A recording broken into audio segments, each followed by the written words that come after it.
Hey guys, tonight we are going on the most profound journey possible. We're not traveling to a distant star or the bottom of the ocean. Instead, we're traveling inward, deep into the hidden architecture of your own body, to unlock a story that connects you to every other person on this planet. Imagine, just for a moment, that you can shrink down, smaller than a dust mote, smaller than a grain of salt, until you can pass right through your own skin. You find yourself floating in a world of incredible complexity. You are inside one of your own cells. It's not an empty space. It's a bustling three-dimensional metropolis. Ribbons of endoplasmic reticulum twist like superhighways. Ribosomes stud their surfaces like factories churning out proteins. And the great spherical nucleus looms in the center like City Hall, holding the master blueprint for all of it.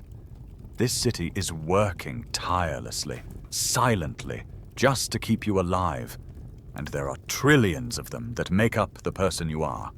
It's a scale of organization that's almost impossible to comprehend, but we're going to ignore the grand monuments of this cellular city. Let's drift past the nucleus and focus on something smaller. You see them everywhere, scattered throughout the cytoplasm like thousands of tiny bean-shaped power stations. These are your mitochondria. They hum with a quiet energy, tirelessly converting the food you eat into the fuel, ATP, that powers every single thought, every breath, every heartbeat you will ever have. And here is where our story truly begins, because these humble organelles hold a profound secret. Inside each and every one of them is a tiny, separate loop of DNA. It's not part of the main blueprint in the nucleus. It's a message from a different time, a biological heirloom passed down through a very specific, unbroken line. Let's grab hold of that message and trace it backward. It was passed to you, inside the egg cell that came from your mother.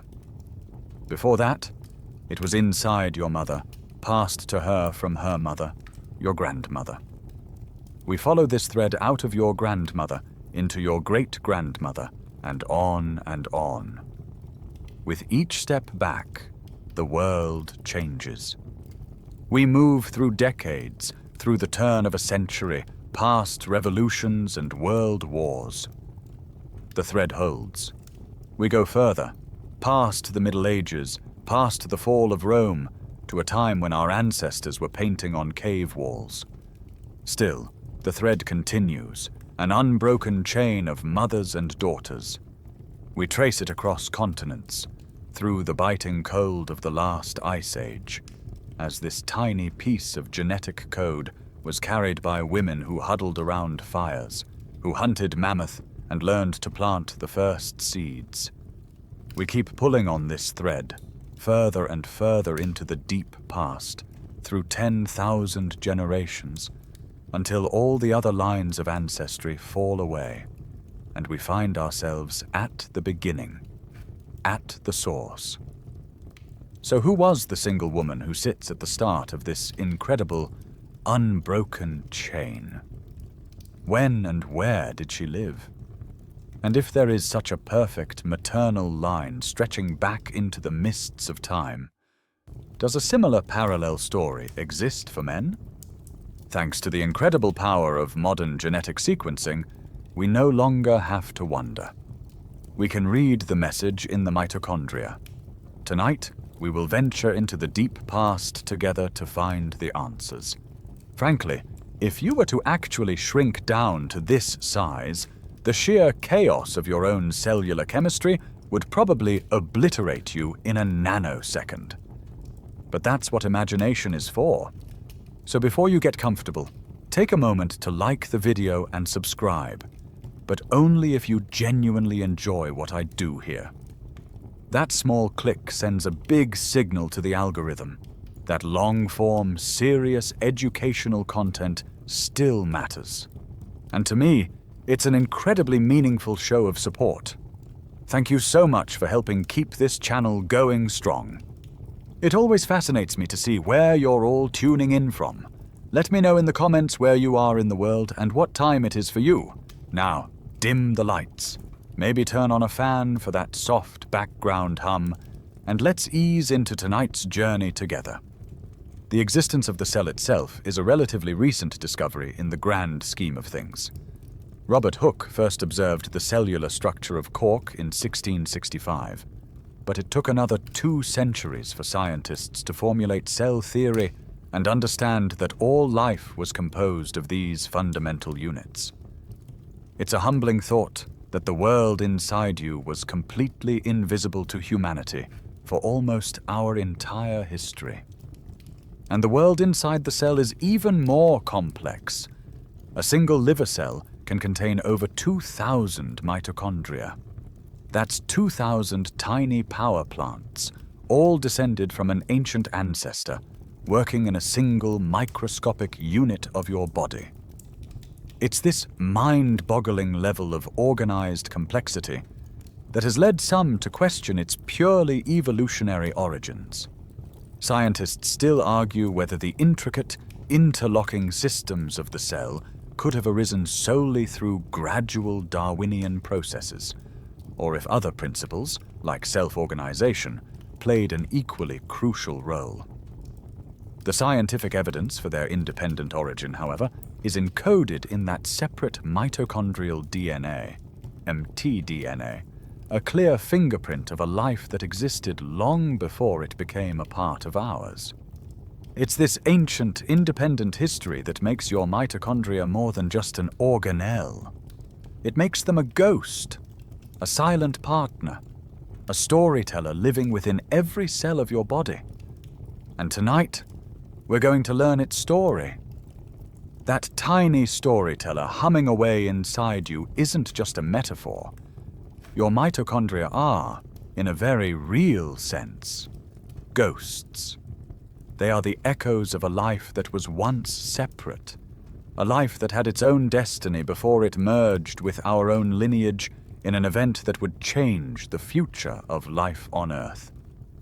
To understand the message they carry, we have to go back to a time long before humanity, before dinosaurs, before even the first fish swam in the sea. We have to travel back 2 billion years to an ocean teeming with single-celled organisms, a world of microscopic predators and prey. Imagine you are one of our ancient, single-celled ancestors from this primordial soup. You are a simple creature, a prokaryote, lacking the complex internal machinery of modern cells. You drift through the warm, murky water, absorbing nutrients, your existence a simple cycle of growth and division. But you have a problem. Energy. The process you use to extract energy from your food is inefficient, slow, and it limits your potential.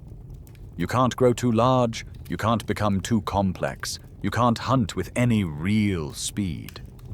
You are living on a shoestring energy budget. Now, imagine that in this same ocean, there is another kind of organism, a tiny specialized bacterium. This little bacterium is a master of energy production. It has perfected a process called aerobic respiration, using oxygen to burn fuel with incredible efficiency. It's a walking, swimming power plant. One fateful day, your paths cross. Perhaps you, the larger cell, try to eat the smaller bacterium. You engulf it, drawing it inside your cell wall, intending to digest it. But something strange happens. Digestion fails. The little bacterium isn't destroyed.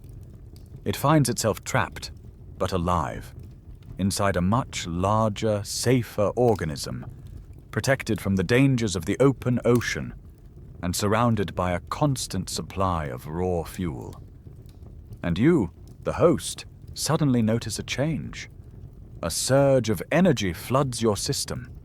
The waste products from your own inefficient metabolism are being consumed by your little prisoner, and in return, It is pumping out a massive surplus of energy-rich molecules, far more than it needs for itself. You have, entirely by accident, acquired a live-in power generator. This was not a conquest. It was a pact. The beginning of one of the most successful partnerships in the history of life. Over countless generations, this arrangement became permanent. The two separate organisms became a single, integrated being. The host cell provided shelter and raw materials, and the captive bacterium became a dedicated power plant. This revolutionary idea, known as the endosymbiotic theory, was championed by the brilliant and tenacious biologist Lynn Margulis in the 1960s. For years, her theory was dismissed by the scientific establishment, but she persisted, presenting more and more evidence until it became the cornerstone of modern biology. She proved that you are not a singular entity, but a chimera, a community of ancient life forms working in concert.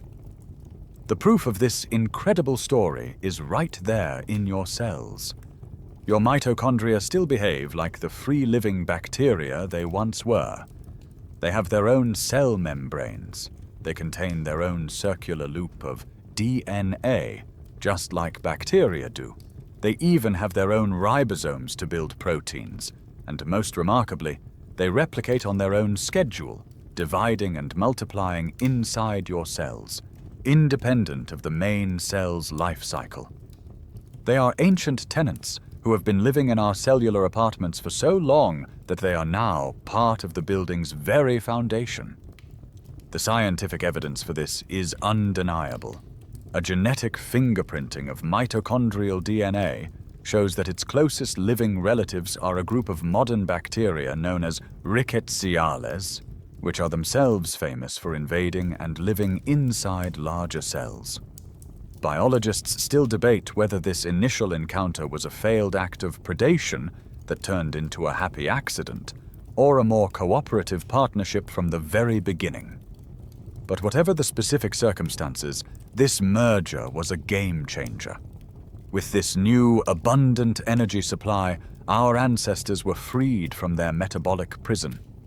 They could afford to become larger, to build new and complex internal structures, and eventually to band together and form the first multicellular organisms. Without this ancient pact, there would be no plants, no animals, no fungi, and certainly no humans sitting here, pondering it all. Every complex life form on Earth owes its existence to this 2-billion-year-old ghost in our machine. And as a final quirky twist, consider this: that ancient bacterium probably had several thousand genes to run its independent life. Over the eons, most of those genes became redundant or were transferred to the host cell's main genome in the nucleus. Today, your mitochondrial DNA contains a mere 37 genes, the absolute bare-bones operating manual for a power plant. It's a classic case of corporate restructuring on a geological timescale, outsourcing everything except the most essential core business. This 2-billion-year-old pact between our ancestors and their bacterial power plants came with a very strict set of rules, an inheritance contract that has been honored without fail for eons. The enforcement of this contract is one of the most fundamental dramas of your own origin story, a microscopic event that took place at the very moment of your conception. It's the reason we can read this maternal message with such clarity. To witness it, you have to picture the two cells that came together to create you. First, there is the egg cell from your mother. It is a giant in the cellular world, one of the largest cells in the human body, a veritable treasure sphere. It's packed to the brim with a rich cytoplasm, nutrients, and all the initial instructions and machinery needed to kickstart a new life. And as part of this incredible dowry, it contains a huge population of mitochondria. Not dozens, not hundreds, but anywhere from 100,000 to over 500,000 of them, all floating in the cytoplasm, all carrying an identical copy of your mother's mitochondrial DNA. They are the ancestral hearth, tended and passed down, ready to power the new generation. Then there is the sperm cell from your father. If the egg is a luxurious mansion, the sperm is a stripped-down, high-performance racing machine. It has one mission: deliver its payload of nuclear DNA at all costs. It is minimalism perfected. The head contains the precious chromosomes, and the tail, the flagellum, is the powerful motor for its journey. To power this motor, the sperm does carry mitochondria, but only a handful, maybe 50 to 100 at most, and they are all packed tightly into a section called the midpiece, right at the base of the tail. They are not part of the inheritance. They are purely functional, like the batteries in a torpedo, destined to be spent on the mission. The moment of fertilization is the moment of truth. The sperm successfully breaches the egg's outer layer. Its nucleus, containing the 23 paternal chromosomes, is released into the vast, welcoming cytoplasm of the egg, where it will eventually fuse with the egg's own nucleus to form your complete genetic blueprint. But the rest of the sperm, including its mid-piece and tail, is now considered foreign material. The egg's sophisticated internal security system kicks in, and the paternal mitochondria are immediately red-flagged. Here, a deliberate and ruthless process of cellular housekeeping begins. The scientific evidence shows that the sperm's mitochondria are actively tagged with a protein called ubiquitin, which is essentially a molecular marker for trash. This tag signals for cellular machines called proteasomes and autophagosomes to descend upon the invaders. They are systematically engulfed, dismantled, and their components recycled.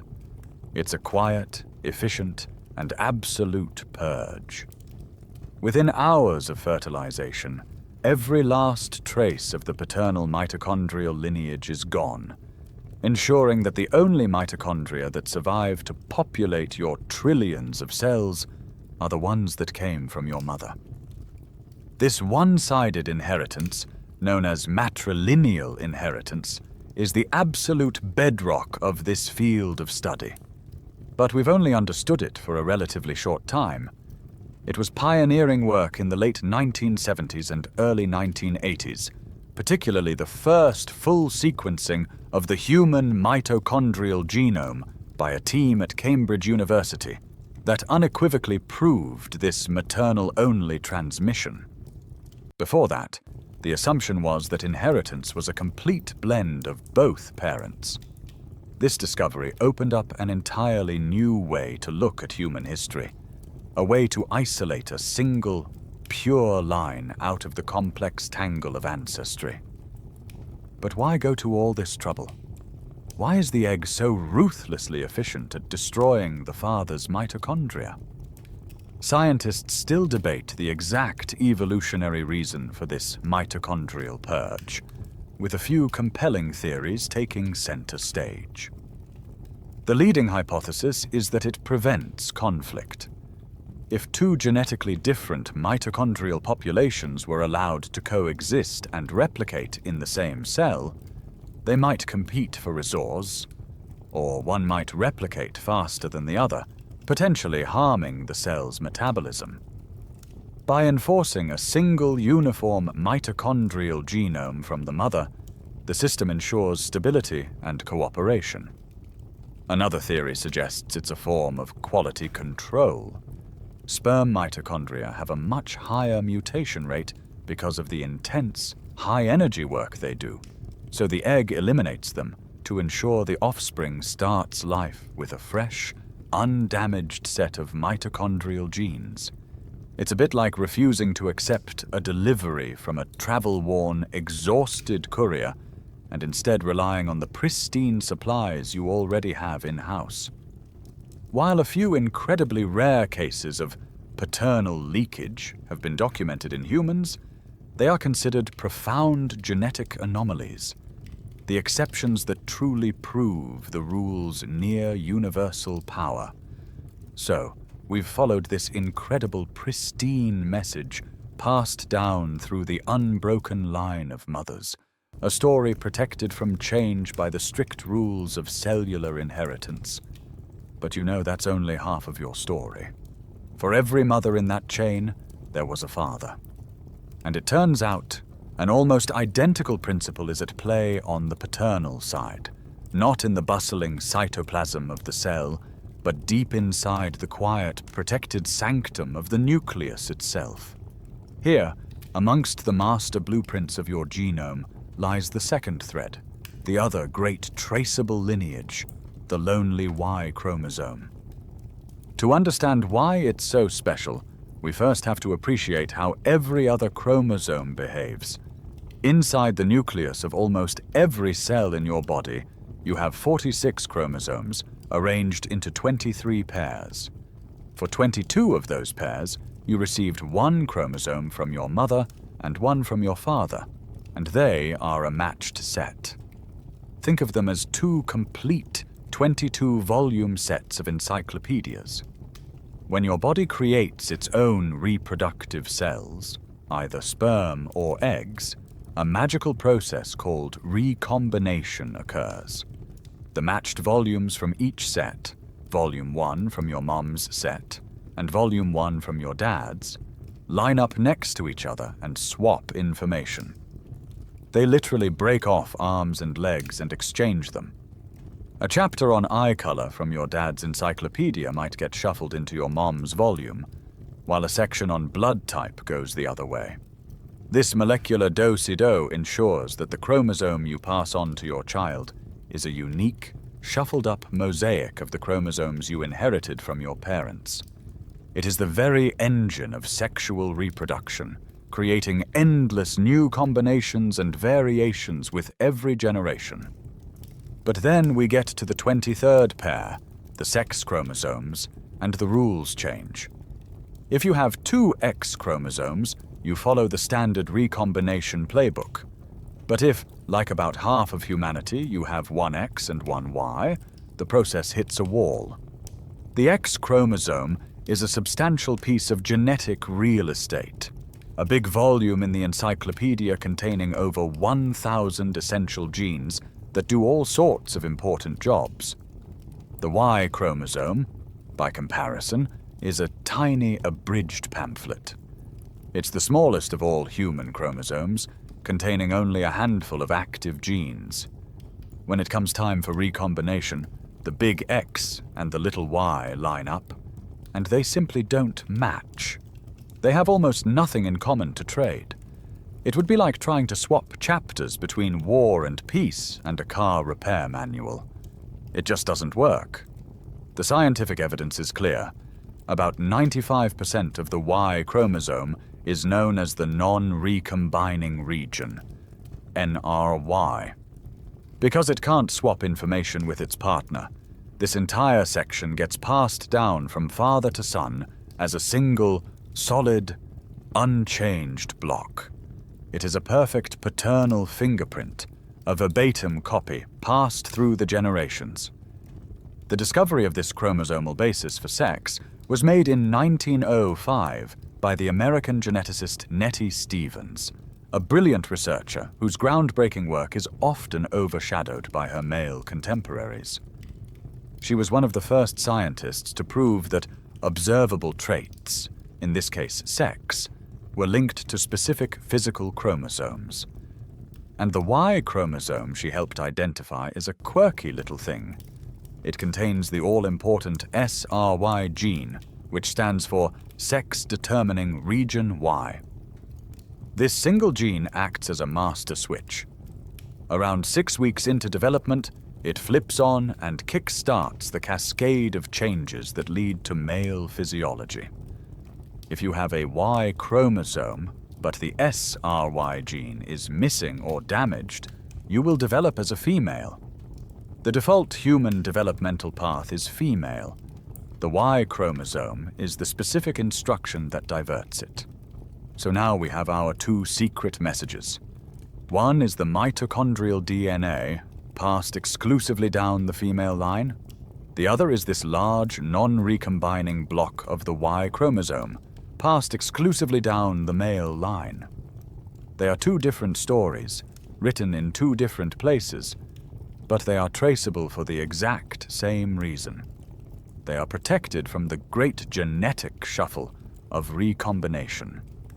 Geneticists still debate the full implications of the Y chromosome's gene decay over evolutionary time, with some arguing it's a sign of obsolescence, while others contend it has simply become a highly specialized and efficient genetic tool. But for our purposes, its lonely non-recombining nature makes it the perfect counterpart to mitochondrial DNA, allowing us to trace a second, unbroken line deep into the human past. So now we have our two protagonists, our two untouchable couriers carrying messages from the deep past. On one hand, you have the mitochondrial DNA, a tiny ancient loop of genetic code living outside the nucleus, passed down faithfully and exclusively through the unbroken chain of mothers. On the other, you have the Y chromosome, a small but powerful strip of nuclear DNA, passed down just as faithfully and exclusively through the unbroken chain of fathers. They are two completely different pieces of biology, operating in different parts of your cells, telling parallel stories of your ancestry. But the reason they are the Rosetta Stones for unlocking our deep history is that they share one profound, defining characteristic. They are untouchable. They are both protected from the chaotic, beautiful, and story-scrambling process of recombination. Think of your main genome, those 22 pairs of autosomal chromosomes, as a giant library of family stories. Every generation, this library is completely reorganized. Your parents' libraries are taken apart, the chapters are shuffled, paragraphs are swapped, and a brand new, unique collection is created for you. It's a beautiful process that creates diversity, but it makes tracing a single, linear story impossible. After just a few generations, the original books are so thoroughly cut up and blended that you can't tell which sentence came from which great-grandparent. Most of your genetic heritage is, for lack of a better word, a smoothie. It's a rich and complex blend of thousands of ancestors, all mixed together into a single, inseparable whole. But your mitochondrial DNA and your Y chromosome are different. They are never thrown into the blender. They are like two single, unbroken noodles that you can miraculously pull out of the smoothie. The mitochondrial noodle is passed from mother to child, intact. The Y chromosome noodle is passed from father to son, intact. This is what makes them so incredibly powerful. They are linear narratives in a world of blended histories.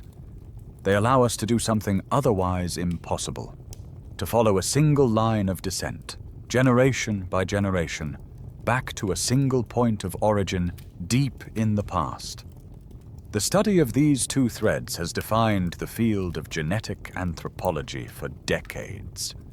Historically, the analysis of mitochondrial DNA, being simpler and more abundant in cells, got a bit of a head start in the 1980s, leading to the famous Mitochondrial Eve hypothesis. The Y chromosome, being a more complex piece of nuclear DNA, followed a bit later, with major advances in the 1990s and 2000s allowing scientists to build a parallel paternal family tree. Now, for being such a crucial tool for tracing the male line, the Y chromosome has a rather strange and, some would say, worrying story of its own. It's a bit of a shadow of its former self.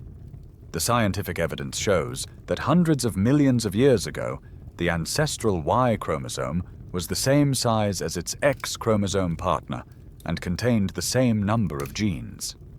Over time, however, it has undergone a dramatic process of decay. It has been shedding genes at a steady rate, leaving it the stunted, gene-poor chromosome it is today. This has led to a fascinating and slightly comical debate among scientists.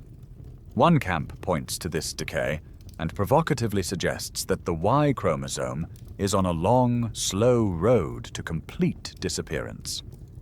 They project that in a few million years, it could vanish entirely, forcing life to evolve a new system for sex determination. This leads to the quirky fringe idea of a future without men, or at least without the Y chromosome as we know it.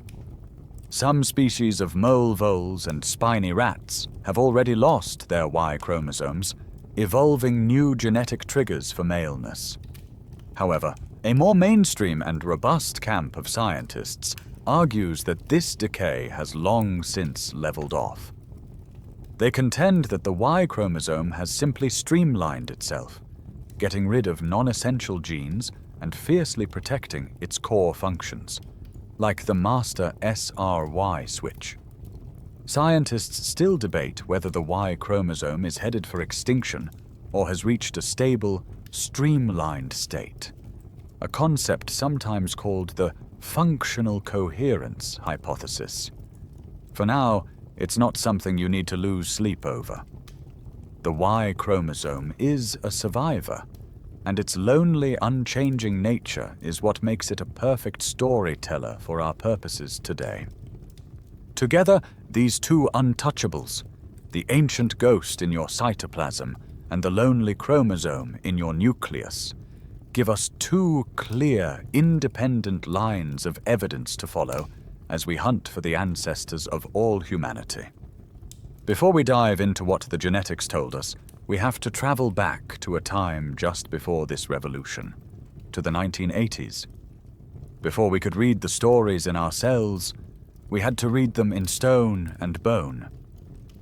The question of where we all came from was not fought in sterile laboratories with DNA sequencers, but out in the searing heat of the African sun, by paleoanthropologists with picks, shovels, and dental tools, patiently brushing away the dust of ages. For decades, this was a science of fragments, a piece of a skull, a jawbone, a fossilized footprint. Each discovery was a tiny, precious clue to the grand mystery of our origins. Imagine yourself there, under a wide blue sky in the great Rift Valley of East Africa. The air is hot and dry. You are part of a team, painstakingly excavating a patch of sun-scorched earth. This is the world of the legendary Leakey family, Louis, Mary, and their son Richard, who, through their tireless work in places like Olduvai Gorge, transformed our understanding of the human past. This historical fact is central. Their discoveries of early hominins like Homo habilis established Africa as the cradle of humanity, the place where the very first chapters of our genus were written. For years, the work focused on our much more ancient, non-human ancestors. But by the 1980s, the focus had shifted to the origin of our own species, Homo sapiens. The crucial evidence came from the bones themselves. In places like Omo Kibish in Ethiopia, researchers unearthed skulls that were unmistakably modern. They had the high, rounded cranium, the flat face, and the prominent chin that you see in the mirror every day. And when these bones were dated, they turned out to be astonishingly old, close to 200,000 years. Even older evidence emerged from a site called Jebel Irhoud in Morocco, pushing the date for anatomically modern humans back to a staggering 300,000 years ago. These were the oldest bones of people who looked like us, and they were all found in one place, Africa. Based on this growing mountain of skeletal evidence, a powerful idea began to take shape among anthropologists, the out of Africa hypothesis. The model was simple and elegant. Modern humans originated in one place, Africa, and from there they spread out across the entire globe, eventually replacing all other archaic human populations they encountered, like the Neanderthals in Europe. But this was far from a settled issue. This hypothesis was locked in a fierce intellectual battle with a rival theory known as multi-regionalism. Proponents of the multi-regional hypothesis argued that our ancient ancestors, like Homo erectus, had left Africa over 1 million years ago and then evolved into modern humans in parallel, all across the Old World. They argued that features in ancient skulls from China, for example, could be seen in modern Chinese populations, suggesting a continuous, local line of evolution. This created a major scholarly debate that dominated the field. Did our species arise in one place and conquer the world? Or did we evolve as a connected global network over 1 million years? The argument was intense, fought with meticulous measurements of skulls and detailed analyses of ancient stone tools. It's a quirky tidbit of scientific history that this great debate was, in some ways, an argument about parenting. The out-of-Africa camp was often called the Eve hypothesis, suggesting we all came from a single founding African population. Multi-regionalism, on the other hand, suggested a far more complex and intertwined family tree, with ancient roots spreading all across the globe. The fossil evidence was compelling, but it was also ambiguous. Skulls are open to interpretation, and the fossil record is notoriously patchy. They had the characters, the bones, but the plot was full of holes. What the field desperately needed was a new kind of evidence, an independent witness that could settle the argument once and for all. They had no idea that this witness was lying dormant, not in the ground, but inside the cells of every person on the planet, just waiting for the right technology to be called to the stand. That independent witness was finally called to the stand in 1987, not in a sun-baked desert, but in a quiet, temperature-controlled laboratory at the University of California, Berkeley. The team that would change everything was led by the visionary Alan Wilson, working alongside two brilliant young researchers, Rebecca Cann and Mark Stoneking. They weren't working with fossils or stone tools. They were working with something far more intimate, something that could be collected from living people, the tiny loops of mitochondrial mtDNA. Their work was painstaking, a logistical and technical challenge that is hard to appreciate in our modern era of automated sequencing. Imagine them working for years on this project. Their raw material was human placentas, sourced from 147 people from 5 distinct geographic regions: Africa, Asia, Europe, Australia, and New Guinea. They had to persuade doctors and hospitals around the world to collect these samples for them. Then came the meticulous lab work, extracting the tiny amounts of mitochondrial DNA from the cells, purifying it, and using primitive manual sequencing techniques to read its genetic code. It was a slow, laborious grind, a world away from the glamorous image of scientific breakthroughs. But the logic behind their monumental effort was devastatingly simple and powerful. It was a direct test, a way to make the two competing hypotheses, out of Africa versus multi-regionalism, fight it out at the molecular level. Here was their reasoning. Think of genetic mutations as little typos that accumulate over time. A population that has been living in one place for a very long time will have had more time to accumulate a wide variety of these typos, creating a rich and deep genetic diversity. It's like an ancient language that has had millennia to develop countless local dialects and accents. A population that was founded very recently by a small group of migrants, on the other hand, will have a much shallower gene pool. They only brought the typos of their small founding group with them, and they haven't had much time to create new ones. Their language would have very few dialects. So, the test was this. If the multi-regional hypothesis was correct, and humans had been evolving in parallel all over the world for 1 million years, then the genetic diversity in Europe, Asia, and Africa should be roughly equal and very deep. Each region would be its own ancient linguistic heartland. But if the out-of-Africa model was correct, if humans had left Africa very recently, then you would expect to find a massive, ancient reservoir of genetic diversity within Africa, and a much smaller, more limited subset of that diversity in the rest of the world. When they finally compiled and analyzed the data from all 147 people, the result was not ambiguous. It was one of the clearest and most stunning conclusions in the history of the field. The scientific evidence was overwhelming. The African samples contained a breathtaking amount of genetic diversity. There were deep, ancient branches of the human family tree that were found only in Africa. By comparison, every single person from Europe, Asia, Australia, and New Guinea fell into one, much younger and less diverse branch. The rest of the world looked like a small colony that had been founded by a handful of African pioneers. It was a knockout blow. The bones had been right all along.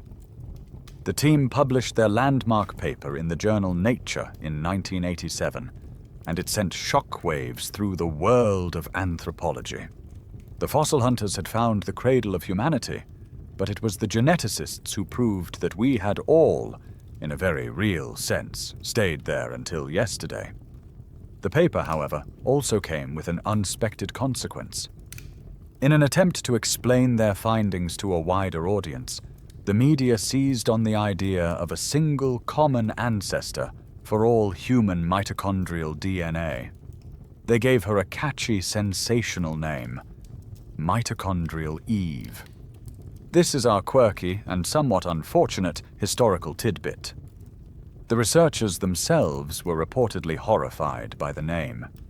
They knew it was misleading, conjuring up biblical images of a first woman in a garden, which was the exact opposite of what their data showed. Their Eve was not the first woman, but simply the most recent one whose mitochondrial lineage happened to survive into the present. For years after, scholars would debate the statistical methods and the sample size of the original 1987 paper. But its central conclusion, the African origin of all modern humans, has been confirmed by thousands of subsequent studies with vastly more data. The revolution in a petri dish had begun, and it all started with 147 mothers from around the world. The 1987 paper was like discovering a lost library containing thousands of scattered family diaries. The researchers had proven that all the stories ultimately originated in the same town, Africa. But now, they faced a new challenge: how to organize these diaries into a coherent family tree. The key was to track the typos, the small, random, harmless mutations that accumulate in the mitochondrial DNA over generations. By organizing these typos, they could build a reliable map of our maternal ancestry. This map is the great human family tree, and its major branches are known to scientists as haplogroups. The concept is simpler than it sounds. Imagine the original human mitochondrial DNA sequence as a single, perfectly written sentence. One day, a woman is born with a tiny, accidental typo in that sentence. A single letter is changed. This change is permanent and will be passed down to all of her descendants through her daughters. Every person in this new lineage now carries this specific typo, which acts as a permanent marker, a family crest written in their DNA. This new branch of the family, defined by its unique typo, is a haplogroup. Over thousands of years, a descendant in that line might develop a second new typo, creating a sub-branch or a subgroup. By identifying these shared markers, we can see exactly how different lineages are related and when they branched off from one another. When geneticists applied this method to the world's populations, the structure of the human family tree became breathtakingly clear. The very base of the tree, its ancient gnarled trunk and roots, is found exclusively in Africa. These are ancient lineages designated with the letter L, such as L0, L1, and L2. These haplogroups are incredibly diverse and represent the deep history of humanity on the African continent, stretching back nearly 200,000 years. But the most dramatic part of the story concerns one specific branch, haplogroup L3. This branch, like the others, was born in Africa. Many descendants of the original L3 woman still live in Africa today, creating their own diverse sub-branches. But something remarkable happened within this lineage. Around 70,000 years ago, a small group of people, all belonging to this L3 haplogroup, migrated out of Africa. Every single person on Earth today of non-African descent is a direct maternal descendant of this L3 group. Their own haplogroups, whether it's H, K, and V in Europe, or M, D, and G in Asia, or A, B, C, and D in the Americas, are all just younger twigs on the great L3 branch. This branching pattern is the undeniable scientific evidence, the molecular smoking gun, for the out-of-Africa migration. It shows that the entire population of the rest of the world was founded by a small subset of the total genetic diversity that existed and still exists within Africa. This formal system of classifying human haplogroups really took shape in the 1990s as genetic sequencing became faster and cheaper, allowing scientists to build a more detailed and robust tree. It was during this time that a quirky and hugely popular attempt to humanize this science emerged. The British geneticist Brian Sykes, in his best-selling book The 7 Daughters of Eve, took the 7 most common European haplogroups and assigned them evocative names and narrative backstories, calling their ancestral founders Ursula, Xenia, Helena, and so on. While scientifically a simplification, it was a brilliant piece of communication, translating the abstract data of genetics into a powerful story of ancestral clans that captured the public imagination. Of course, the real scientific story is always a bit more complex, and refining the details of this great family tree is an ongoing process. While we are certain that the L3 branch is the one that populated the world, geneticists still debate the precise geographic origin within Africa of the L3 haplogroup, with some evidence pointing to a specific region in East Africa and other studies suggesting a more complex origin story across the continent. But the fundamental picture remains unchanged. Every person listening to this has a haplogroup, a designation for their particular branch on this great maternal tree, a tree whose roots are planted firmly and exclusively in African soil. So now you have this incredible family tree, a vast and detailed map of our maternal ancestry, built from shared typos, or haplogroups. You can see which branches are old, which are young, and which are cousins to one another. But this is just a map of relationships. It doesn't tell you the most important thing. When did these branches actually split apart? How long ago did the woman who founded your haplogroup actually live? To answer that, we need to turn our map into a timeline. We need a clock. And luckily for us, buried in our DNA is one of the most remarkable time-keeping devices in the universe, the molecular clock. The idea is both simple and profound. Those random mutations that create the haplogroups, the little typos in the mitochondrial DNA, don't just happen randomly in terms of what they change, they also happen at a roughly regular rate through time. Imagine a cosmic metronome sitting in the background of existence. With every few thousand years that pass, it makes a quiet tick, and another harmless mutation appears somewhere in the human mitochondrial genome. This tick is then passed down through the generations. It's not a perfect metronome, of course. Sometimes it might tick a little fast, sometimes a little slow. But over the vast expanse of geological time, its rhythm is consistent enough to be incredibly useful. By using this rhythm, we can turn genealogy into a calendar. If we compare your mitochondrial DNA to mine and find, say, 10 mutational differences, 10 ticks of the clock, and we compare your mitochondrial DNA to that of a chimpanzee and find 1,000 differences, we know immediately that your connection to me is far, far more recent than our shared connection to the great apes. By counting the ticks, we can estimate how much time has passed since any two lineages shared a common ancestor. But there's a huge catch.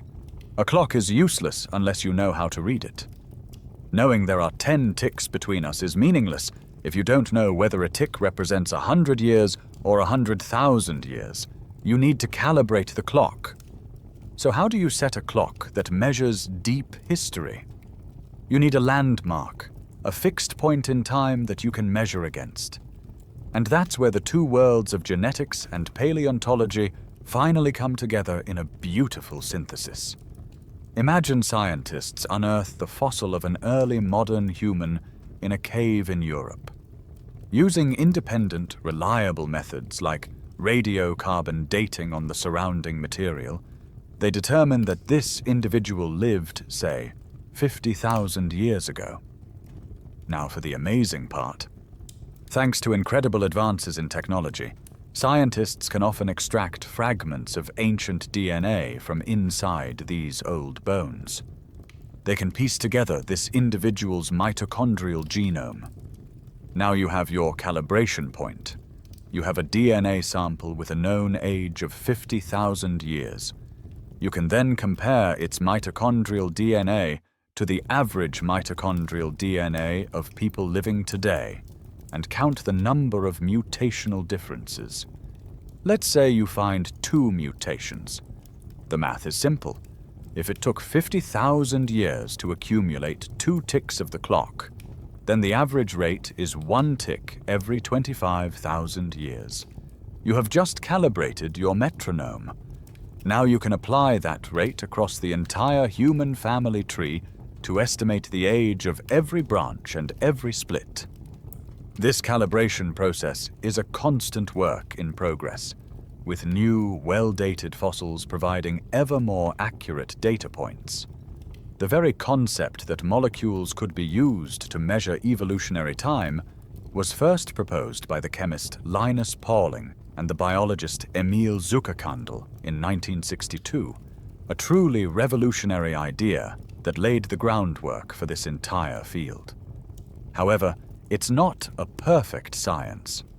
A quirky and fascinating complication is that the clock's rate isn't precisely the same for all of humanity. The exact rate of the molecular clock is still a subject of intense academic discussion, as it might be influenced by factors like population size, metabolic rate, or even climate over long periods. It's less like a single Swiss watch and more like a collection of millions of slightly different grandfather clocks, all ticking at roughly the same speed, but each with its own little eccentricities. But by averaging them out, and by constantly checking them against the hard evidence of the fossil record, we can build a remarkably reliable timeline of our journey through the ages. With this calibrated clock in hand, we can finally put dates on our great family map. The vague shapes of our shared history snap into sharp focus. and we can read the story of our journey not just in space, but in time. The process is a kind of reverse detective story, tracing clues backward from the present into the deep past. Let's start with the most dramatic event in recent human history: the expansion out of Africa. Remember that every person of non-African descent belongs to a sub-branch of the L3 haplogroup. These sub-branches are like mighty rivers of humanity, the ones that flowed into Europe, haplogroups like H and V, into Asia, like M and D, and eventually into the Americas. Using the molecular clock, geneticists can trace all of these mighty rivers backward, upstream through time. They follow the genetic breadcrumbs, the shared mutations, watching as the separate rivers of Europe and Asia begin to converge. As you trace them back, further and further, you eventually reach the point where they all meet, the single source from which all these non-African rivers first sprang. This convergence point in time represents the original small group of L3 pioneers who first stepped out of their African homeland. Now we can ask the clock, when did this happen? When was this crucial moment? The clock ticks backward, counting the mutations, and gives us an answer. The data suggests that this great departure, the moment our species went global, happened around 70,000 years ago.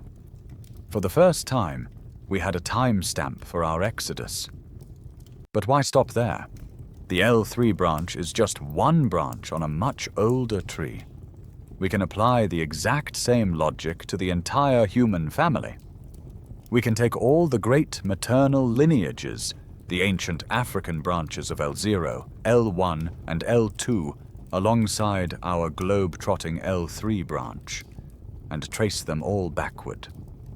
We follow them past the birth of agriculture, past the ice ages, past the first tentative steps out of Africa, deeper and deeper into the human story, watching as all the sprawling diversity of our species begins to resolve itself, branch by branch, into a single common line.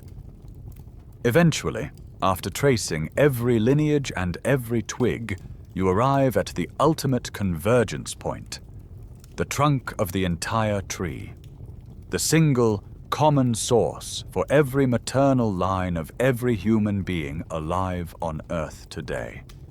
Here, at the very root of our shared ancestry, we find a single woman. And when we ask the molecular clock to tell us her story, to date this final, ultimate ancestor, it gives us its most profound reading. It appears that all known human haplogroups converge at a single female ancestor who lived roughly 200,000 years ago. This is her. This is the woman who the press, in that famous 1987 paper, sensationally dubbed Mitochondrial Eve. This discovery, of course, was built on decades of foundational work, with the first hints of these deep genetic patterns being detected in that original study of just 147 people. It's a quirky and awe-inspiring thought that just as our species was about to embark on its world-changing journey 70,000 years ago, it may have been in a very precarious position. Some evidence points to the massive eruption of the Toba supervolcano around 74,000 years ago, an event that plunged the world into a volcanic winter and may have reduced the entire human population to just a few thousand individuals, a true genetic bottleneck. We may have been an endangered species, clinging to survival right on the cusp of our greatest adventure. This timeline has given us a solid framework, but the details are still being sketched in. Paleoanthropologists and geneticists still argue whether the out-of-Africa event was a single Juanesal rapid migration along a southern coastal route, or a more complex series of several waves of departure over thousands of years. But the clock has given us the crucial dates. It tells us when our ancestors left home, and it tells us how far back we have to go to find the mother of us all. So the clock has given us her address in time. A dusty, sun-drenched landscape in Africa, roughly 200,000 years ago.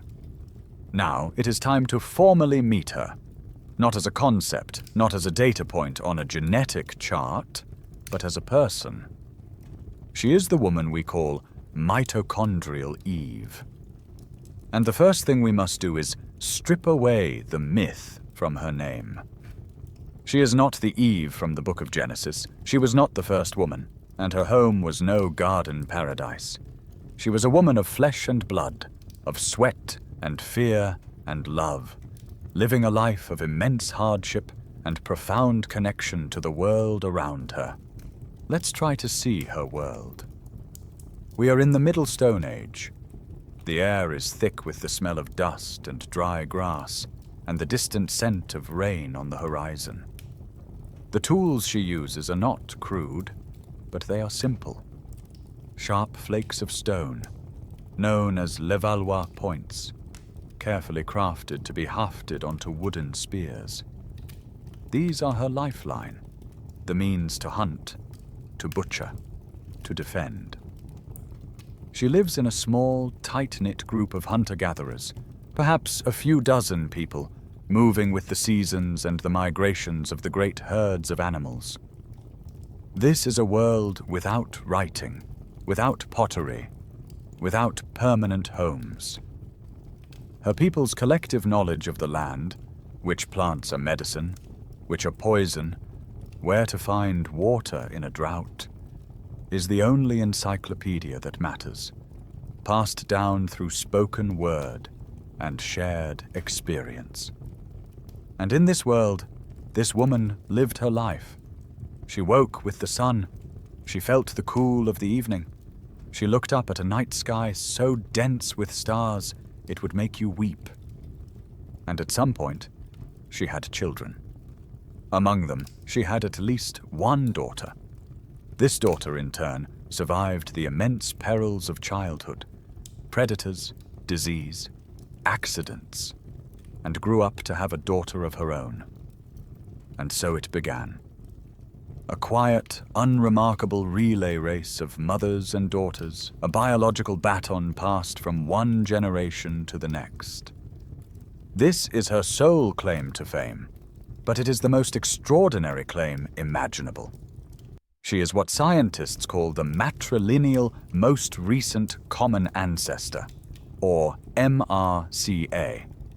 It means that if you take the mitochondrial DNA from any person on Earth, from a banker in Tokyo, a farmer in Peru, a research scientist in Antarctica, or from you, right here, right now, and trace it back through their mother, and their mother's mother, and her mother's mother, every single one of those lines will eventually, after 200,000 years, converge on this one single woman in Africa. She is the great-great-great-grandmother of us all, with about 10,000 greats in that title. The sheer staggering improbability of this is worth sitting with for a moment. Her success is a story written by pure, unadulterated mathematics and chance. In any generation, a woman might have no children, or she might have only sons. If she only has sons, her story, from the perspective of her mitochondria, ends there. Her sons will inherit her mtDNA, but they cannot pass it on. For Eve's lineage to survive, this never happened. For 10,000 consecutive generations, through ice ages, famines, migrations, and plagues, at least one daughter in her direct line survived to have at least one daughter of her own. Every other woman who was alive when Eve was alive is also our ancestor. We carry their genes in our main genome, but their specific mitochondrial lines have all, over the vast expanse of time, eventually died out. Hers is the only one that made it. It is the longest, luckiest winning streak in the history of our species. The very name Eve, though catchy, has always been a source of frustration for the scientific community, as it implies a singularity that was never there.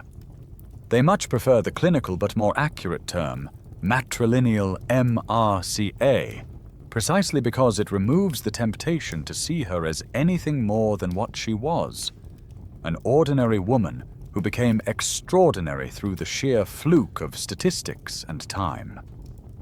Paleoanthropologists still argue whether the social structure of these early human groups was more egalitarian or fiercely competitive, but either way, her lineage had to navigate its complex social world successfully for 200 millennia.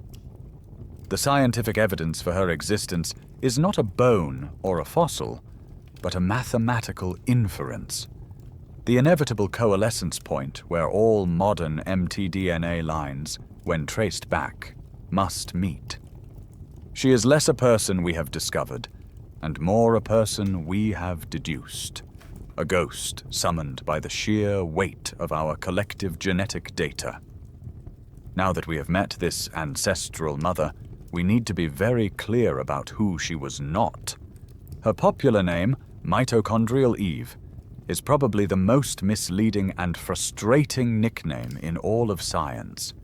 It conjures up a powerful, preloaded set of images that are almost entirely wrong, and to truly understand our story, we have to tear them down, one by one. This is the Eve paradox, the fact that our ultimate mother was, in her time, a completely unremarkable woman. First, let's demolish the biggest myth of them all. She was not the first woman. Not by a long shot.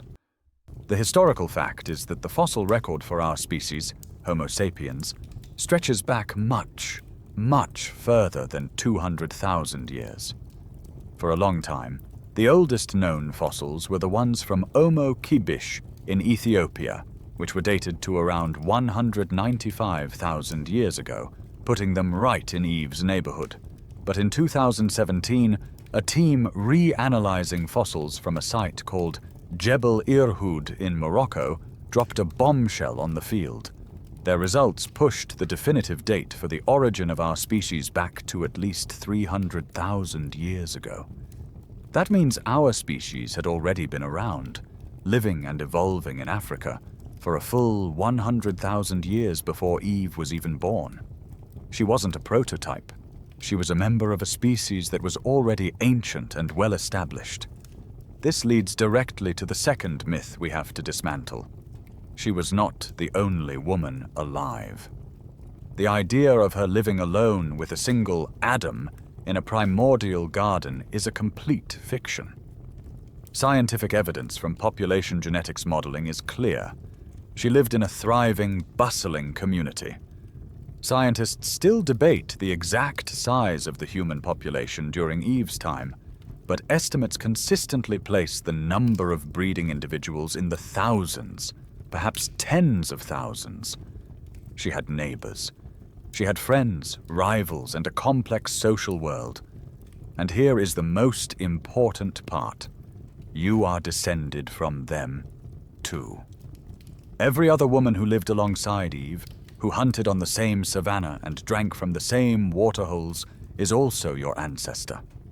They passed their genes on to their sons and daughters, who passed them on to their children. And that genetic inheritance, for your height, your immune system, the shape of your nose, has trickled down through the ages and is sitting in your main genome right now.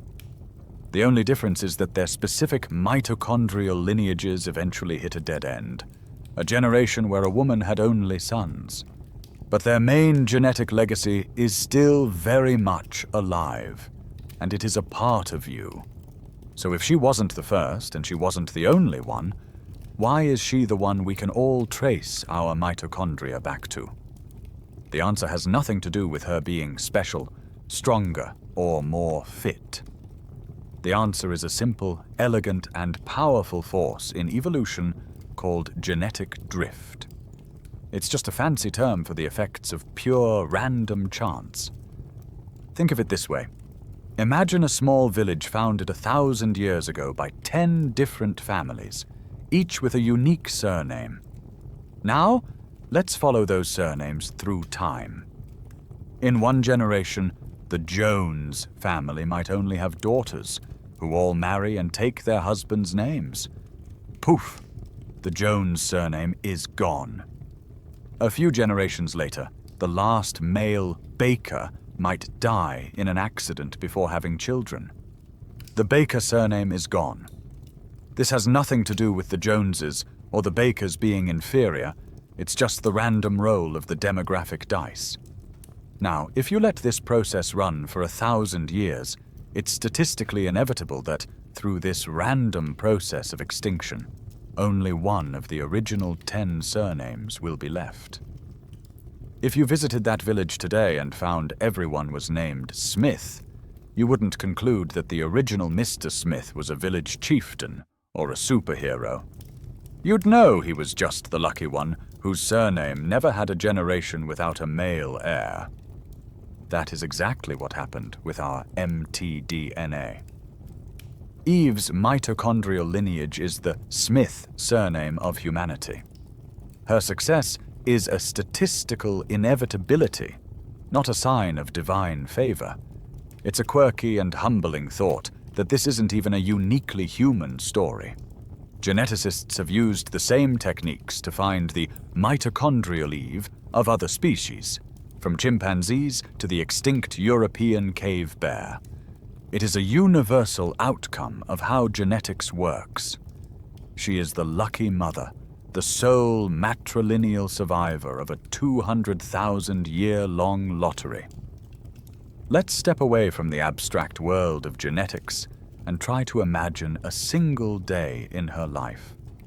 Not as a concept, but as a person. The sun, a fierce white disk, rises over the East African savanna 200,000 years ago.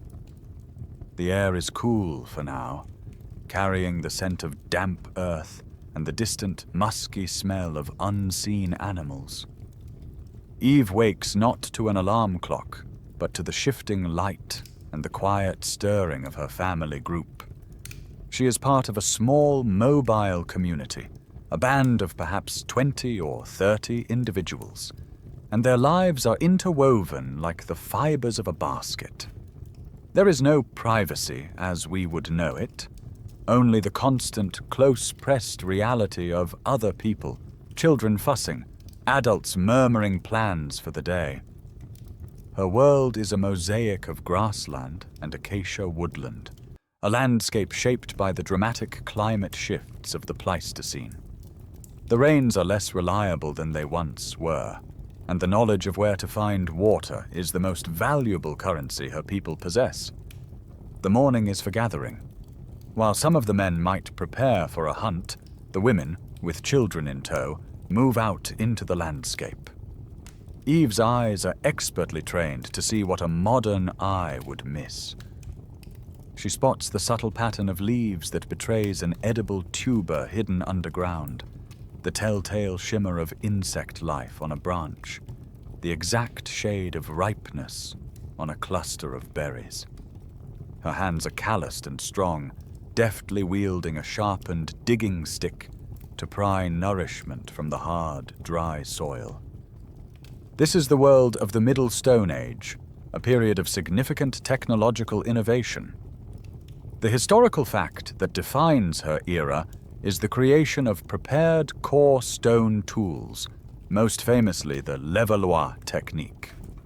This was a huge cognitive leap from simply banging rocks together.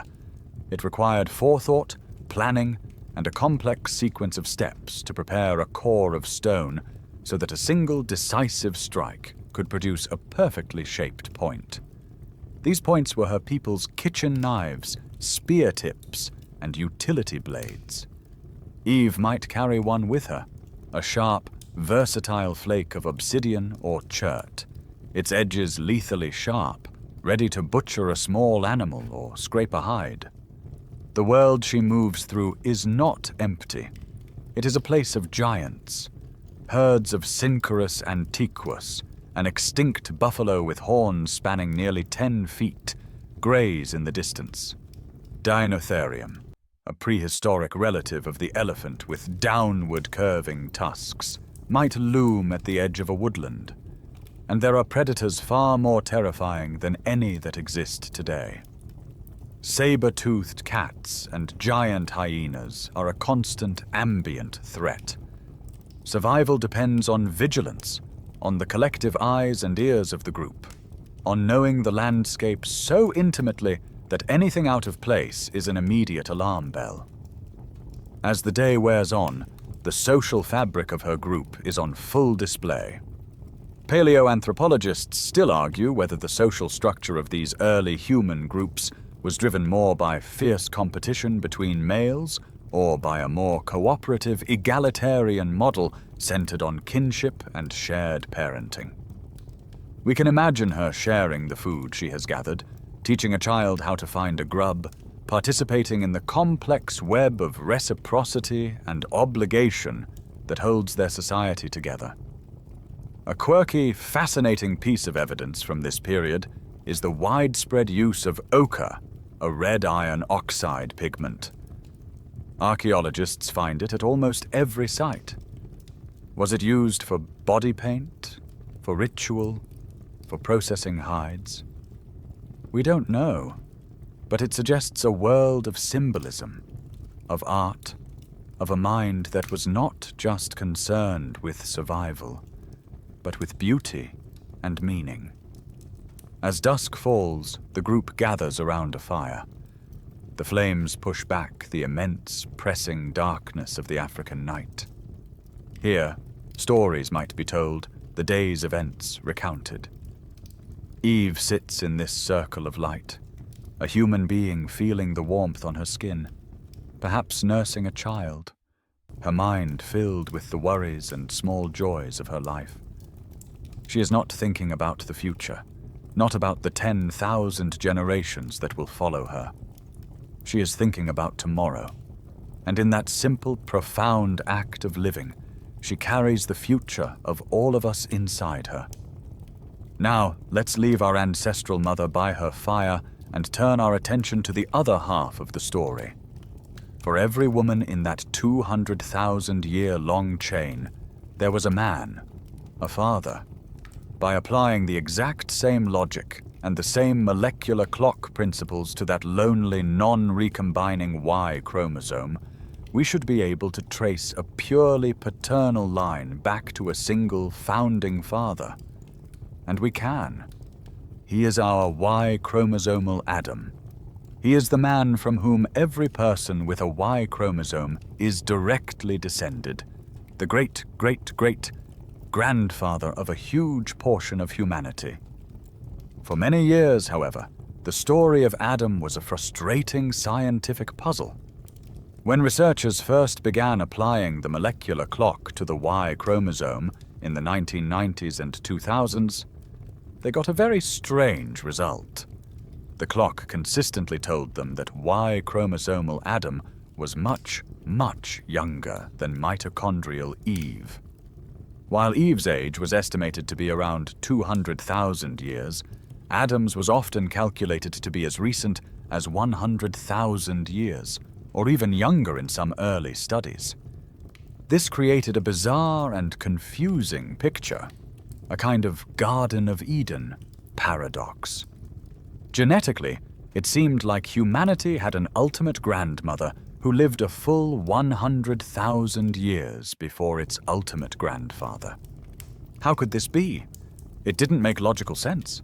Did something happen to wipe out all the older male lineages? Did one man's Y chromosome achieve explosive success long after Eve lived? For years, this chronological mismatch was a major headache for geneticists and a point of attack for critics of the entire model. It was an uncomfortable anomaly, a piece of the puzzle that just didn't fit. The mystery was finally solved in the 2010s, not by reanalyzing old data, but by a stunning new discovery. The historical fact is that a 2013 study, led by researchers at the University of Arizona, sequenced the Y chromosomes of men from a database and found a lineage in an African-American man from South Carolina that was completely unlike any other ever seen. It was so ancient and so different that it didn't connect to the known Y chromosome tree at all. Further research traced this lineage back to a small ethnic group living in a single village in Cameroon, where they found more men carrying this ancient Y chromosome. This newly discovered lineage, designated haplogroup A00, was a ghost from the deep past. It was a branch of the male family tree that was so old it had been missed in all previous studies. When the scientists incorporated this ancient lineage into their calculations, it was like finding a hidden, much longer root for the entire tree. It dramatically pushed back the date for the common ancestor of all male lines. The paradox vanished overnight. With this new data, Adam's age was recalculated, and he fell right into the same ballpark as Eve. The latest scientific evidence now suggests that our Y chromosomal ancestor lived somewhere between 200,000 and 300,000 years ago. He was, after all, a contemporary of our ancestral mother, give or take a few tens of thousands of years. This discovery was a powerful lesson in the humility of science. For years, scholars had debated complex theories about population dynamics and sexual selection to explain the age gap between Adam and Eve, trying to find a reason why male lineages might reproduce so differently from female ones. But the answer wasn't a complex theory. It was a simple case of missing data. We just hadn't sampled enough of the incredible, deep genetic diversity that still exists within Africa. It's a quirky thought that the key to solving a puzzle about the most ancient origins of all humanity was found not in a fossil, but in the saliva sample of a man living in South Carolina, a thread of history that had survived the horrors of the Middle Passage and the centuries of slavery and turmoil that followed. The oldest known story of our paternal ancestry was preserved, against all odds, in the DNA of one of his distant, modern sons. Just as we had to clear away the myths surrounding our ancestral mother, we must do the same for our ancestral father.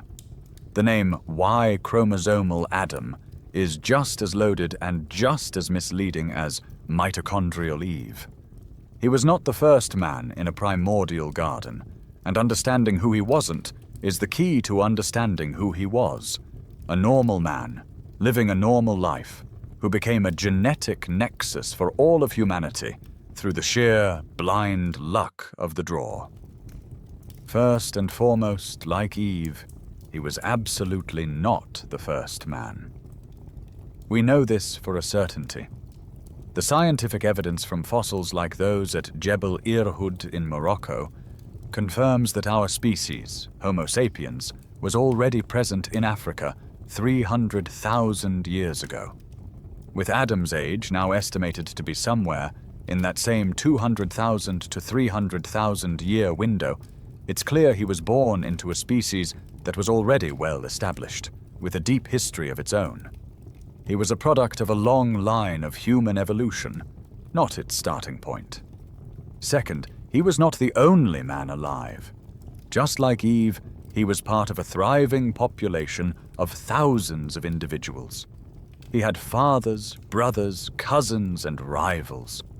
All of those other men are also your ancestors. You carry their genetic legacy in the 22 pairs of autosomal chromosomes that make up the bulk of your DNA. The only reason Adam is special is because his specific Y chromosome lineage is the only one from his time that, by pure statistical chance, never hit a dead end. For hundreds of millennia, his paternal line never had a generation that failed to produce at least one son, who in turn produced a son of his own. All the other Y chromosome lines from his era eventually fizzled out. His is simply the last one standing.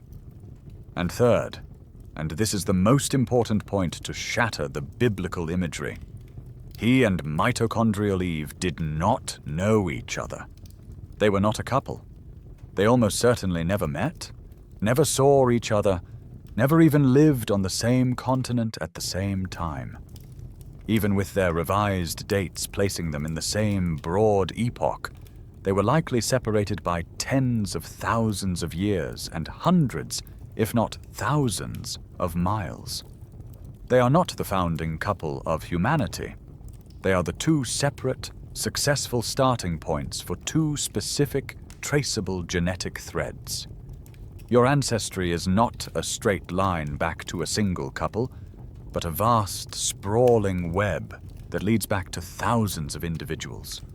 And it just so happens that Adam is at the start of your Y chromosome thread, while Eve is at the start of your mitochondrial one. His lineage's incredible survival is, just like Eve's, a textbook case of genetic drift. But when it comes to the male line, there might be another factor at play, a social amplifier that can occasionally pour gasoline on the fire of random chance. This is where we get to a quirky and fascinating idea, often called the Genghis Khan effect. In 2003, a study found that a huge number of men across Asia, about 16 million at the time, all shared a nearly identical Y chromosome. The molecular clock traced this lineage back to a single man who lived in Mongolia about 1,000 years ago. The geographic spread of this lineage was a near-perfect match for the boundaries of the Mongol Empire. While it's impossible to prove definitively, the evidence strongly suggests this prolific ancestor was Genghis Khan himself, or one of his close male relatives. Through a combination of social power, conquest, and many, many children, his single Y chromosome achieved explosive success in a very short amount of time.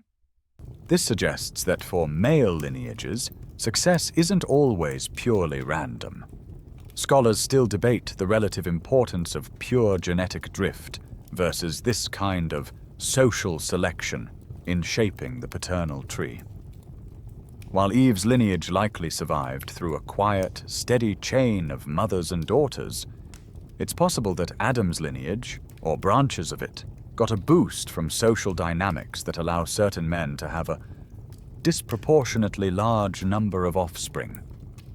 This isn't about being biologically fitter, but about occupying a position of power in a particular social structure. The historical fact of the SRY gene's discovery by Andrew Sinclair's team in 1990 was what firmly established the Y chromosome's role as the primary male sex determinant, the key that unlocks this entire paternal story.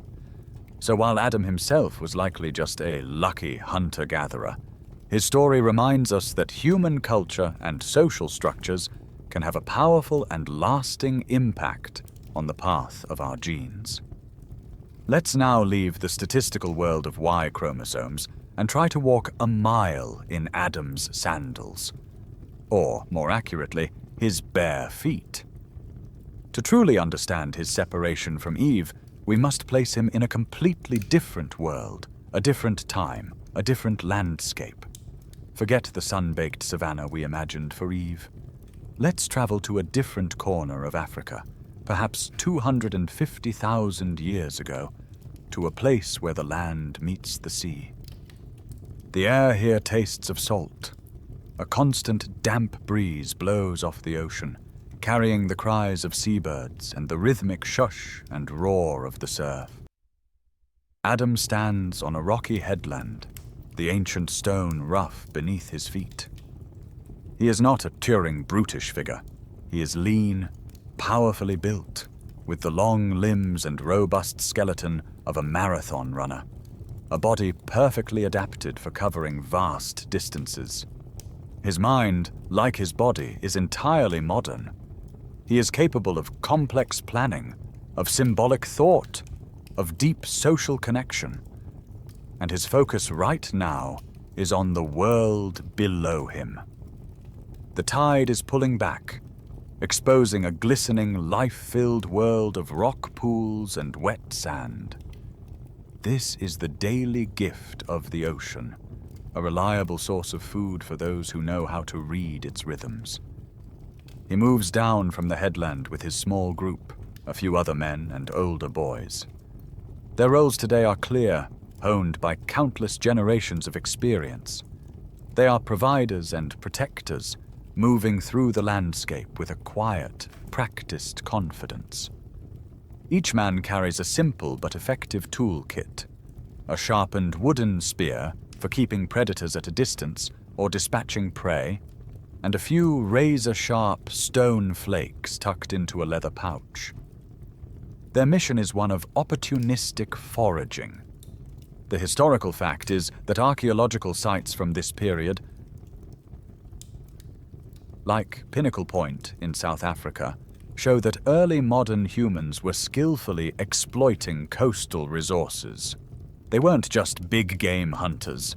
They were masters of the shoreline, harvesting shellfish, trapping fish in tidal pools, and scavenging whatever the ocean offered up. As they spread out along the intertidal zone, the group operates with a mix of individual focus and collective awareness. Adam's eyes scan the rocks for the telltale shapes of mussels and oysters.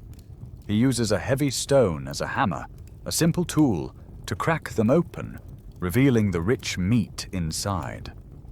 But his senses are on high alert for bigger opportunities. Scholars still debate just how much of the early human diet came from active hunting versus clever scavenging.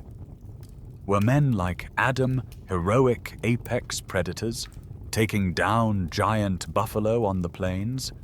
Or were they more like cunning opportunists, letting a pack of hyenas do the dangerous work of a kill, and then moving in to steal a share?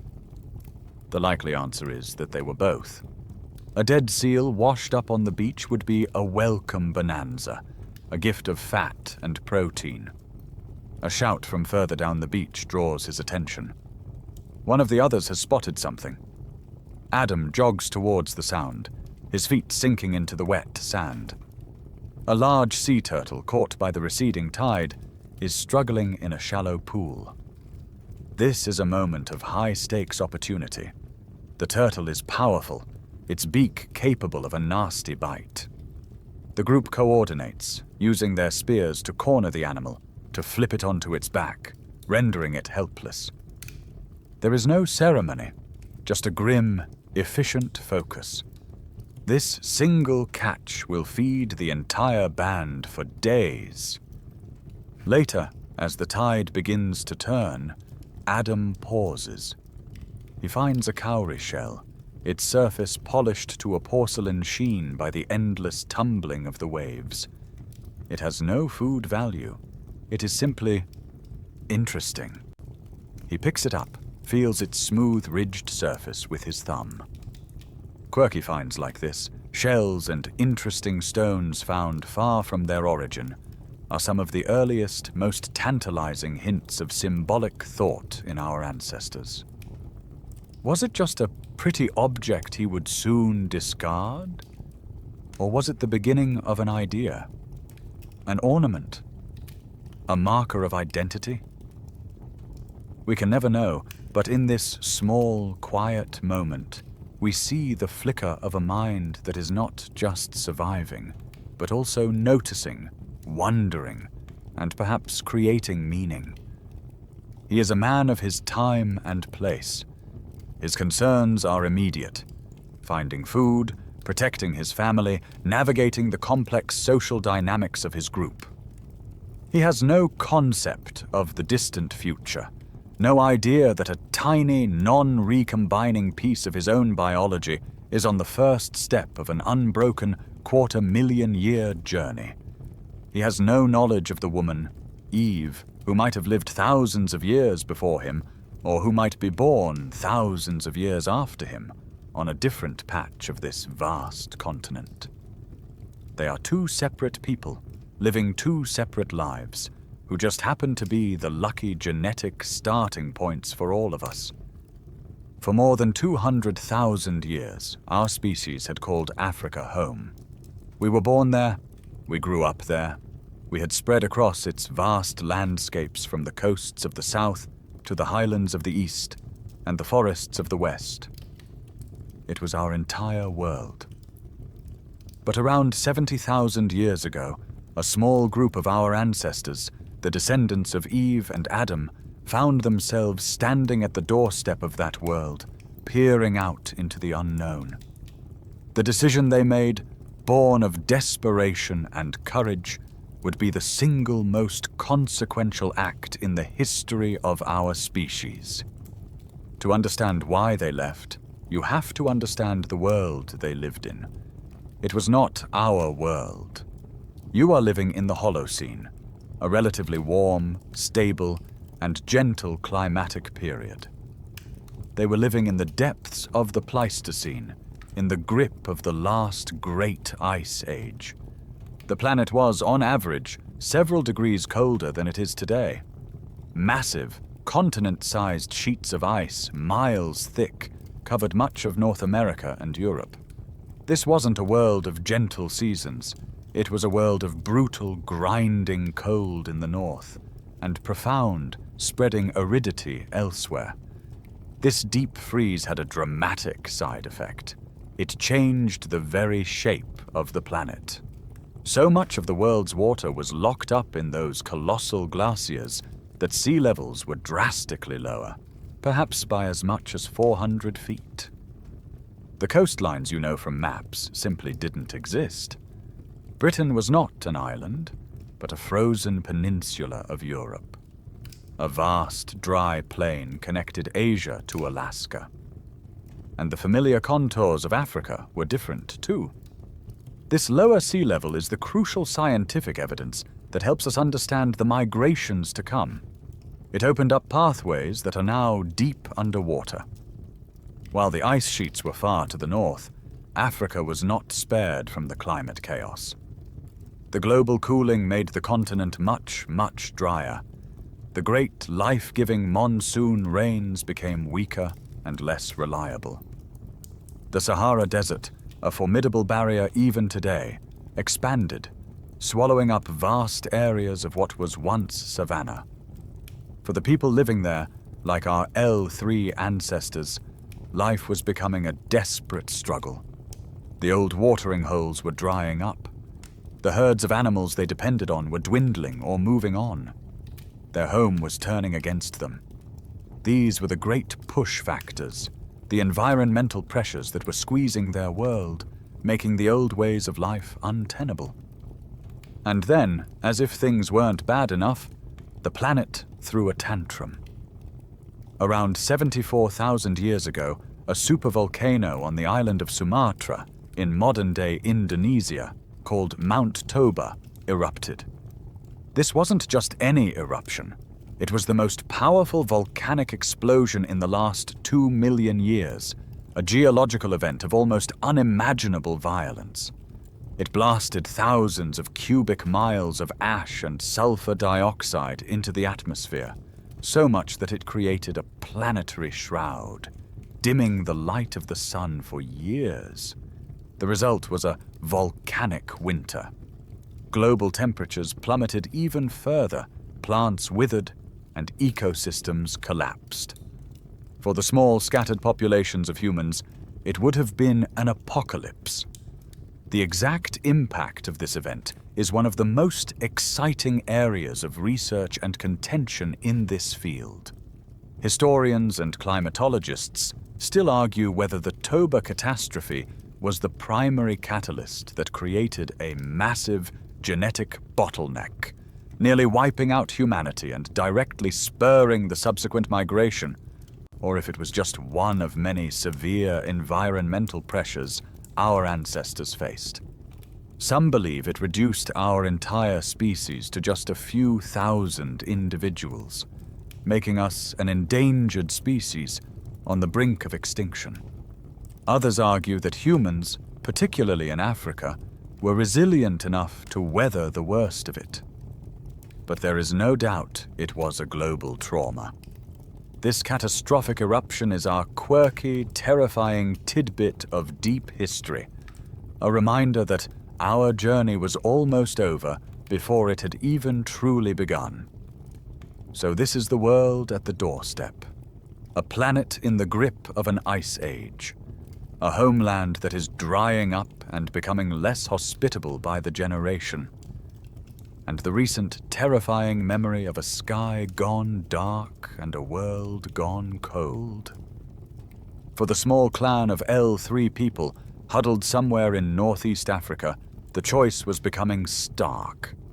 Stay and face a future of increasing scarcity and risk, or take a chance on what lay beyond the horizon.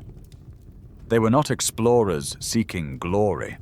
They were likely refugees, pushed by forces beyond their control, standing at the edge of the world they knew, about to make a leap into the complete unknown. And so, they made their choice.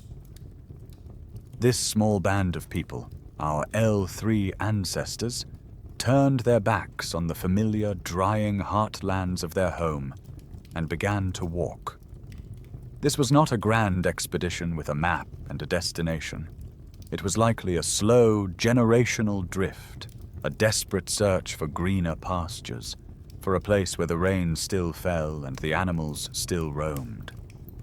They moved north and east, through the arid landscapes of what is now Ethiopia or Somalia, drawn towards the scent of salt on the air, towards the last, greatest resource they knew, the ocean. Eventually they arrived at the coast. Before them lay a stretch of water, the southern end of the Red Sea. Today we call this bottleneck the Bab el-Mandeb Strait, a name that comes from Arabic and means the gates of grief, a testament to the navigational dangers that have claimed countless ships over the centuries. For our ancestors, however, it was not a gate of grief, but a gate of hope, and it looked very different to them than it does to us. Because of the vast amount of water locked up in the Ice Age glaciers, the sea level was hundreds of feet lower. The 18-mile-wide strait of deep, treacherous water we see today was, back then, a much narrower and shallower affair. The crossing was likely broken up by small, exposed islands. Depending on the exact découte and the glacial pulse, it may have been a series of channels that could be crossed with simple rafts, or perhaps, during the lowest sea level periods, a near-continuous land bridge, a muddy, marshy isthmus connecting Africa to the Arabian Peninsula. They could stand on the shores of their home continent and see the other side. It wasn't a mythical, unknown land across an endless ocean. It was a visible, tangible place, just a short, dangerous journey away. We will never know the details of that first crossing. Was it a deliberate voyage, a flotilla of crude rafts pushed by a favorable current? Or was it an accidental stranding, a group of foragers caught on a sandbar by a changing tide who scrambled ashore on a new continent? However it happened, a small group of Homo sapiens made it across. They took their first steps into Arabia, and in that moment, the story of humanity changed forever. They were the first of our kind to leave Africa, the pioneers who would, through their children, inherit the earth.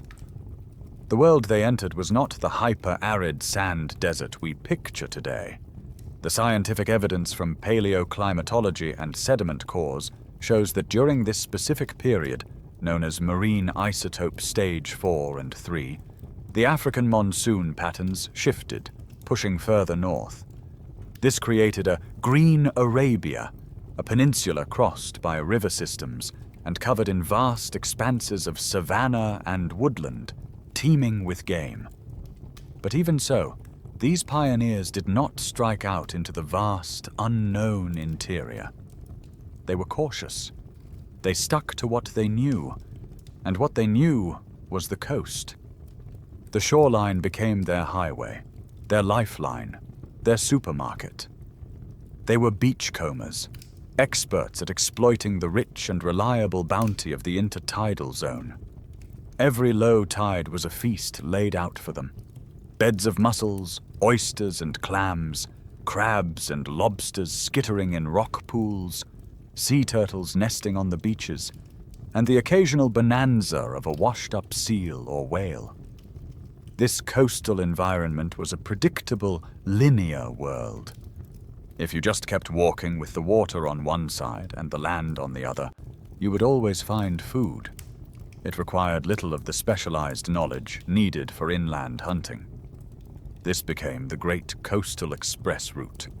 Following the shoreline of the Arabian Peninsula, they moved east, generation by generation, a slow, inexorable human tide creeping along the edge of the Indian Ocean.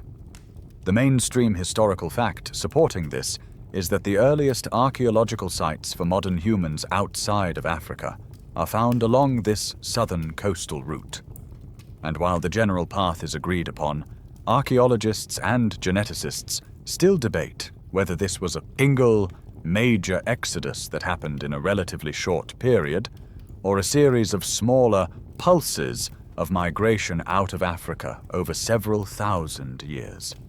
But whether it was one great wave or many small ripples, the journey had begun.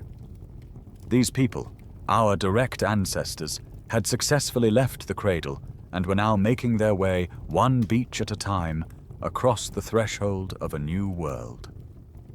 Once that first fragile foothold was established on the Arabian Peninsula, the human story went from a slow, cautious creep to an explosive, planetary-scale flood. The coastal highway that our ancestors had discovered was a path of least resistance, a ribbon of reliable sustenance that led them inexorably around the rim of the Indian Ocean. This wasn't a planned conquest. It was a slow-motion cascade, a spill of humanity that, once it started, could not be stopped. Generation by generation, families would bud off from the main group, moving just a few miles down the coast to an unoccupied stretch of beach. Over centuries, this amounted to a steady eastward advance. The first great wave of this expansion followed this coastal route with breathtaking speed. These were adaptable, intelligent people, and their beachcombing toolkit was universally effective. An oyster bed in Arabia behaves much like an oyster bed in India. They moved along the coast of Persia, past the mouth of the Indus River, and along the shores of the Indian subcontinent. From there, they pushed into the rich archipelagos of Southeast Asia. And then they did something truly extraordinary. They reached the edge of the ancient supercontinent of Sahul, the combined landmass of Australia and New Guinea. To get there, they had to make a series of open water crossings, the final one being a journey of at least 60 miles. Using what must have been sophisticated rafts or boats, they made the leap. The historical fact, confirmed by archaeological evidence from sites like Majid Baby in northern Australia, is that modern humans had arrived down under by at least 65,000 years ago. This is an absolutely stunning achievement. In just a few millennia, a blink of an eye in evolutionary terms, they had gone from timidly crossing the Red Sea to populating an entirely new continent on the far side of the world. But not everyone stuck to the beach. A second mighty wave of migration pushed north from the Persian Gulf region into the great crossroads of the Near East. From this hub, the human flood split into two new rivers. One turned west, beginning the slow, arduous process of colonizing Europe around 45,000 years ago. This was a much harder proposition. The climate was cold and alien, and as we will see, the continent was already home to a formidable, well-established species of human. The other river flowed east from the crossroads, spreading out across the vast, open steppes of Central Asia. These were big game hunters, following herds of mammoth, horse, and bison across a continent-sized grassland, their descendants eventually peopling Siberia and East Asia. These great initial waves of settlement are the foundation of the human story, but the migrations never stopped. For tens of thousands of years, people have been moving, trading, conquering, and mixing. A fascinating example of how we can track these later, more complex movements comes from Indonesia. A series of studies sequenced both the Y chromosomes and the mitochondrial DNA from thousands of people across the Indonesian islands. The results were striking. While the mitochondrial DNA, the maternal line, was predominantly local and deeply rooted in the original settlement wave from Southeast Asia, a surprising amount of the Y chromosome DNA came from much further away. From China, India, Arabia, and even Europe, especially in the Western Islands. On Borneo, for instance, a specific Y haplogroup is a clear genetic fingerprint of male immigration from Han Dynasty China about 2,000 years ago. This tells a clear story. For the last few thousand years, men, traders, soldiers, colonists, have been arriving from distant lands and starting families with local women, layering a new paternal story on top of a much more ancient maternal one. Finally, we come to the last great act of settlement, the peopling of the Americas. Around 20,000 years ago, at the peak of the last ice age, sea levels were at their absolute lowest. The stretch of water separating Siberia from Alaska vanished, replaced by a vast, cold, and dry land bridge called Beringia. Following herds of mammoth and steppe bison, groups of Siberian hunters crossed this bridge into a new world. The scientific evidence for this is overwhelming, with genetic data creating an unbroken trail linking ancient Siberian remains to the founding populations of all Native Americans. For decades, the mainstream view was that these first Americans, the Clovis people, spread rapidly through the continents around 13,000 years ago. However, archaeologists still debate the exact timing of the first arrival, with some controversial sites suggesting a much earlier pre-Ice Age presence. For a time, a quirky and fringe idea called the Solutrean hypothesis suggested that the first Americans were actually Europeans who crossed the Atlantic ice sheet. But this has been almost entirely debunked by the powerful and unambiguous genetic data that confirms the Siberian origin. From this single entry point, these pioneers spread south, and within just a few thousand years, their descendants had reached the very tip of South America, completing the human conquest of every habitable continent on Earth. As our ancestors spilled out of Africa and across the continents, they were stepping into what they must have thought was a pristine, empty wilderness, a world untouched by human hands. They were profoundly wrong. The Earth they were inheriting was not empty. It was already home to other kinds of humans, our ancient and long-lost cousins, who had made their own journeys out of Africa hundreds of thousands of years earlier. For the first time in our history, Homo sapiens was about to come face to face with the fact that we were not alone. In the cold, forested valleys of Europe and the Near East, our ancestors met the Neanderthals. For a century, we have pictured them as the quintessential brutish, hunched-over cavemen, a caricature of primitive stupidity. This image is one of the most persistent and unfair smears in all of science. The reality, pieced together from a wealth of archaeological evidence, is that Neanderthals were a sophisticated, intelligent, and highly successful human species. They had thrived in the harsh, fluctuating climate of Ice Age Europe for over 300,000 years, a testament to their incredible resilience. They were masterful hunters of megafauna like mammoth and woolly rhino. They controlled fire. They cared for their sick and elderly, and they buried their dead with intention. The historical fact that shatters the dumb brute stereotype is that, on average, the Neanderthal brain was actually slightly larger than our own. They were not a primitive warm-up act for our arrival. They were the established masters of their domain.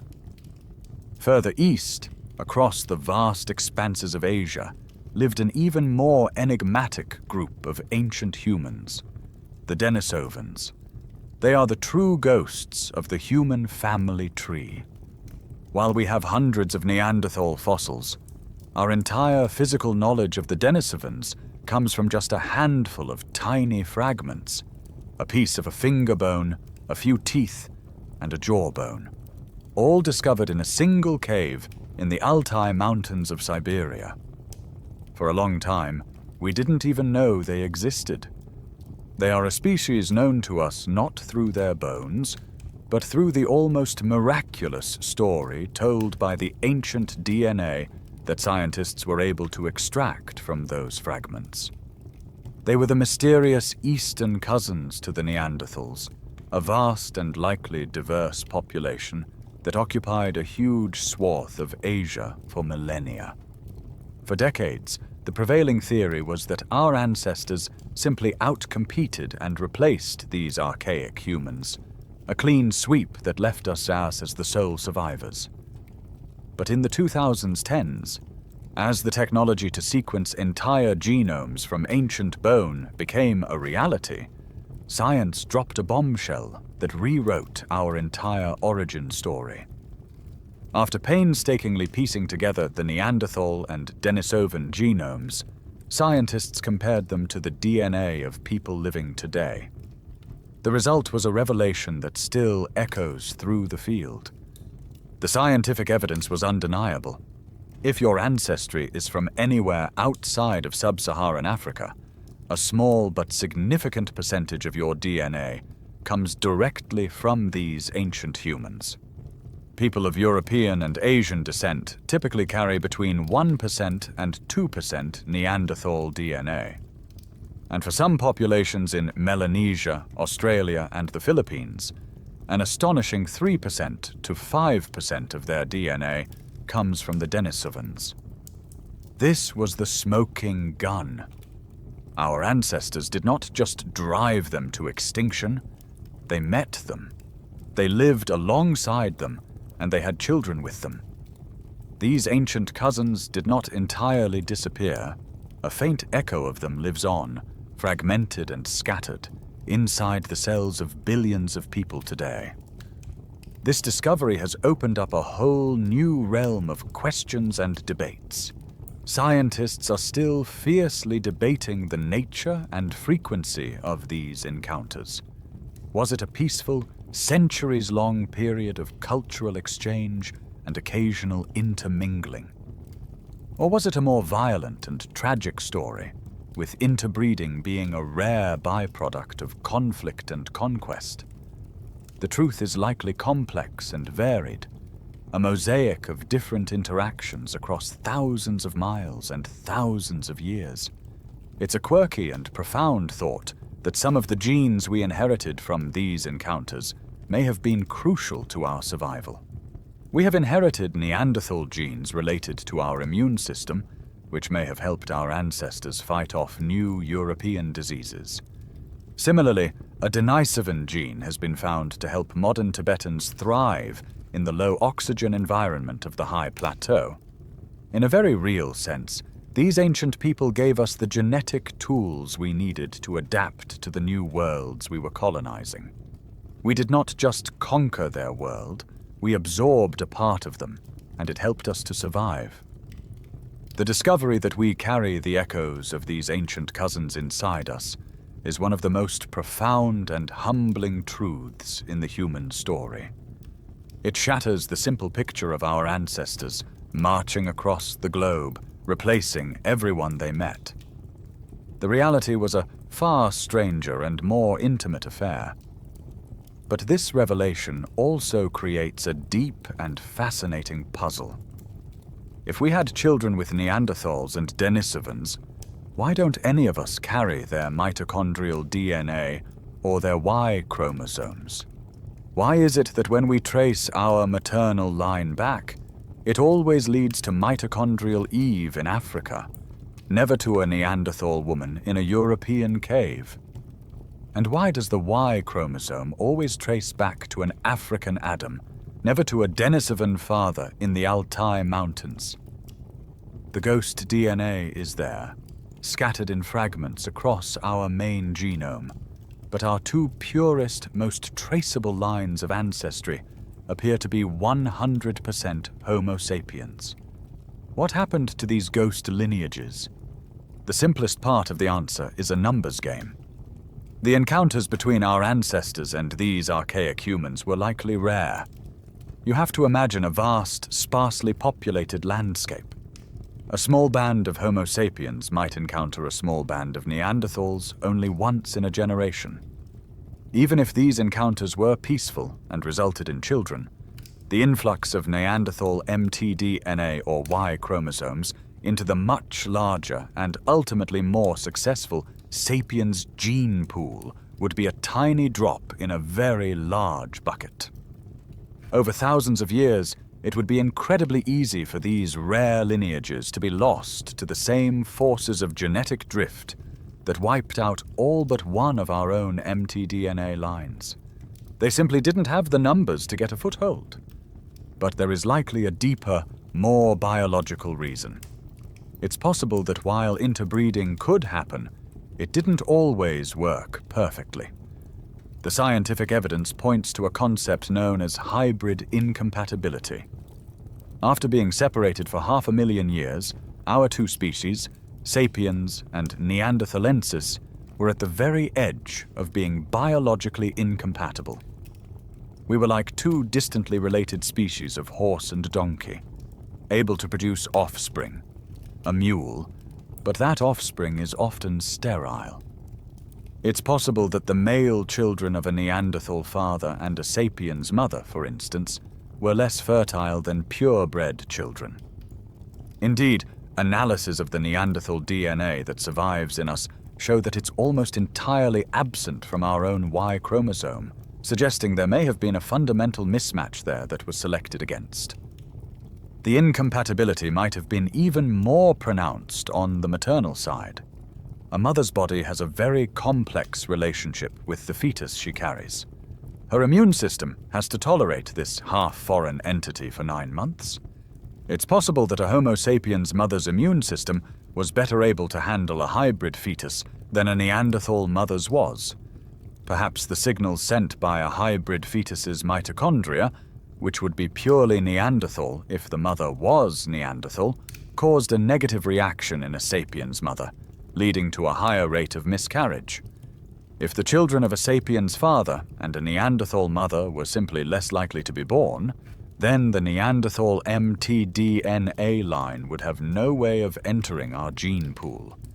This whole question is a frontier of research, and the truth is, we don't have the final answer. Scientists are still fiercely debating the dynamics of these encounters. Was the archaic DNA eventually weeded out of the mitochondrial DNA and Y chromosome lines by natural selection, because it caused subtle health or fertility problems? Or did it simply never get established in the first place due to the rarity of the pairings and hybrid incompatibility? The answer is still locked in our ancient genomes.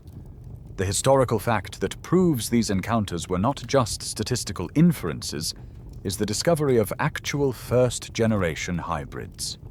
In the Oazi cave in Romania, scientists found the 40,000-year-old jawbone of a man, known as Oazi 1, whose genome showed he had a Neanderthal ancestor just 4 to 6 generations back. Even more incredibly, a tiny bone fragment from Denisova cave belonged to a 90,000-year-old girl, nicknamed Deni, whose DNA revealed her mother was a Neanderthal and her father was a Denisovan. This is the only first-generation hybrid human ever found, a quirky and poignant piece of evidence that these different worlds did, on occasion, collide in the most intimate way possible. And yet, even with this direct proof of interbreeding, their specific archaic maternal and paternal lines did not survive into the present day. They were absorbed into the great river of the human genome, but their own specific ancestral threads were lost to time. So in the end, the fact that our mitochondrial DNA and Y chromosome lines are pure is what makes them the perfect compasses for our own species' journey. They tell a clean, unblended story of our African origin and our subsequent expansion. The legacy of our cousins is a richer, more complex story woven throughout the rest of our DNA, a reminder that our triumph was not a simple replacement, but a story of absorption and inheritance from the other humans who once shared our world. The story of our ancient paternal line, Y-chromosomal Adam, is one of quiet, random survival over a vast time scale. His lineage persisted through sheer, unadulterated luck. But as human societies became more complex, a new force began to influence the destiny of our genes, a force that could take the slow, steady rhythm of genetic drift and amplify it into a thunderous, explosive roar. This is the power of social structure, and there is no more dramatic or well-documented example of its genetic impact than a phenomenon often called the Khan effect. To witness it, we must leap forward from the deep, anonymous past into the full glare of recorded history.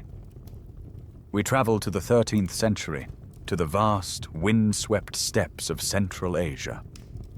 This is the era of the Mongol Empire, the largest contiguous land empire the world has ever known, a sprawling dominion built by the military genius and ruthless ambition of one man, Genghis Khan. His story is one of conquest, of cities razed and entire populations put to the sword. But it is also a story of a legacy written not just in history books, but in the Y chromosomes of millions of living men. For years, this was just a historical narrative. But in 2003, a team of geneticists, including the pioneering Spencer Wells, published a study that turned this history into a stunning biological reality. This is our historical fact, and it is a jaw-dropper. They had been analyzing Y chromosome diversity from populations all across Asia, and they kept finding the same thing. A single specific lineage of Y chromosome was present at an unusually high frequency across an enormous geographical area, from the Pacific Ocean to the Caspian Sea. When they tallied it up, they found that roughly 8% of all men living within the borders of the former Mongol Empire, a staggering 0.5% of the entire world's male population, all carried this identical Y chromosome. That translates to about 16 million men at the time of the study. This was an unprecedented discovery. A single male lineage had achieved explosive success on a continental scale. But who was the man at the beginning of this incredible dynasty? Using the molecular clock, the scientists traced the mutations in this Y chromosome back to their point of origin. The clock gave them a clear answer. The lineage began with a single man who lived in Mongolia approximately 1,000 years ago. The genetic evidence was a perfect storm of clues, the right time, the right place, and a geographic spread that perfectly mirrored the conquests of Genghis Khan and his sons. The conclusion was inescapable. They had found the genetic fingerprint of the great Khan himself, or one of his very close paternal relatives. This is the ultimate example of how social power can translate directly into genetic success. It wasn't that Genghis Khan's genes were biologically superior.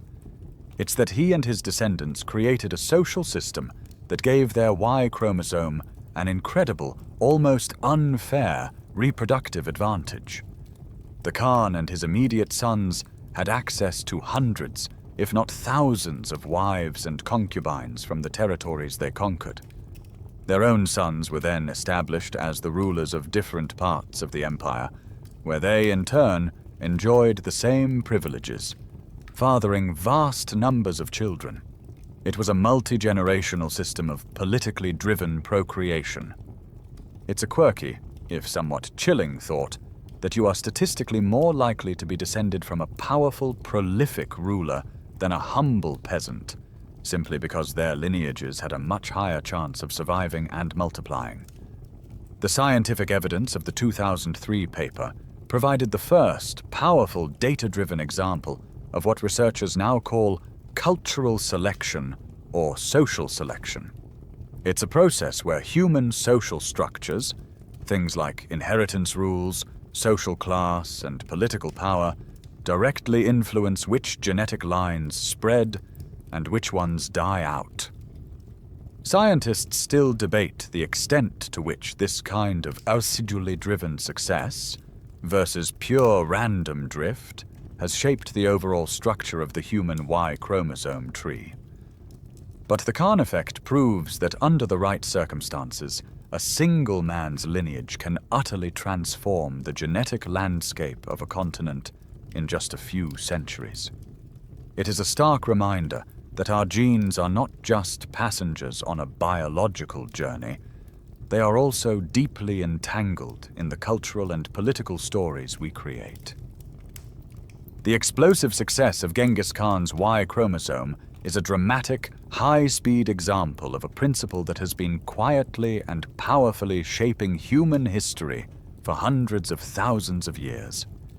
It's a concept that is less about conquest and more about simple beginnings.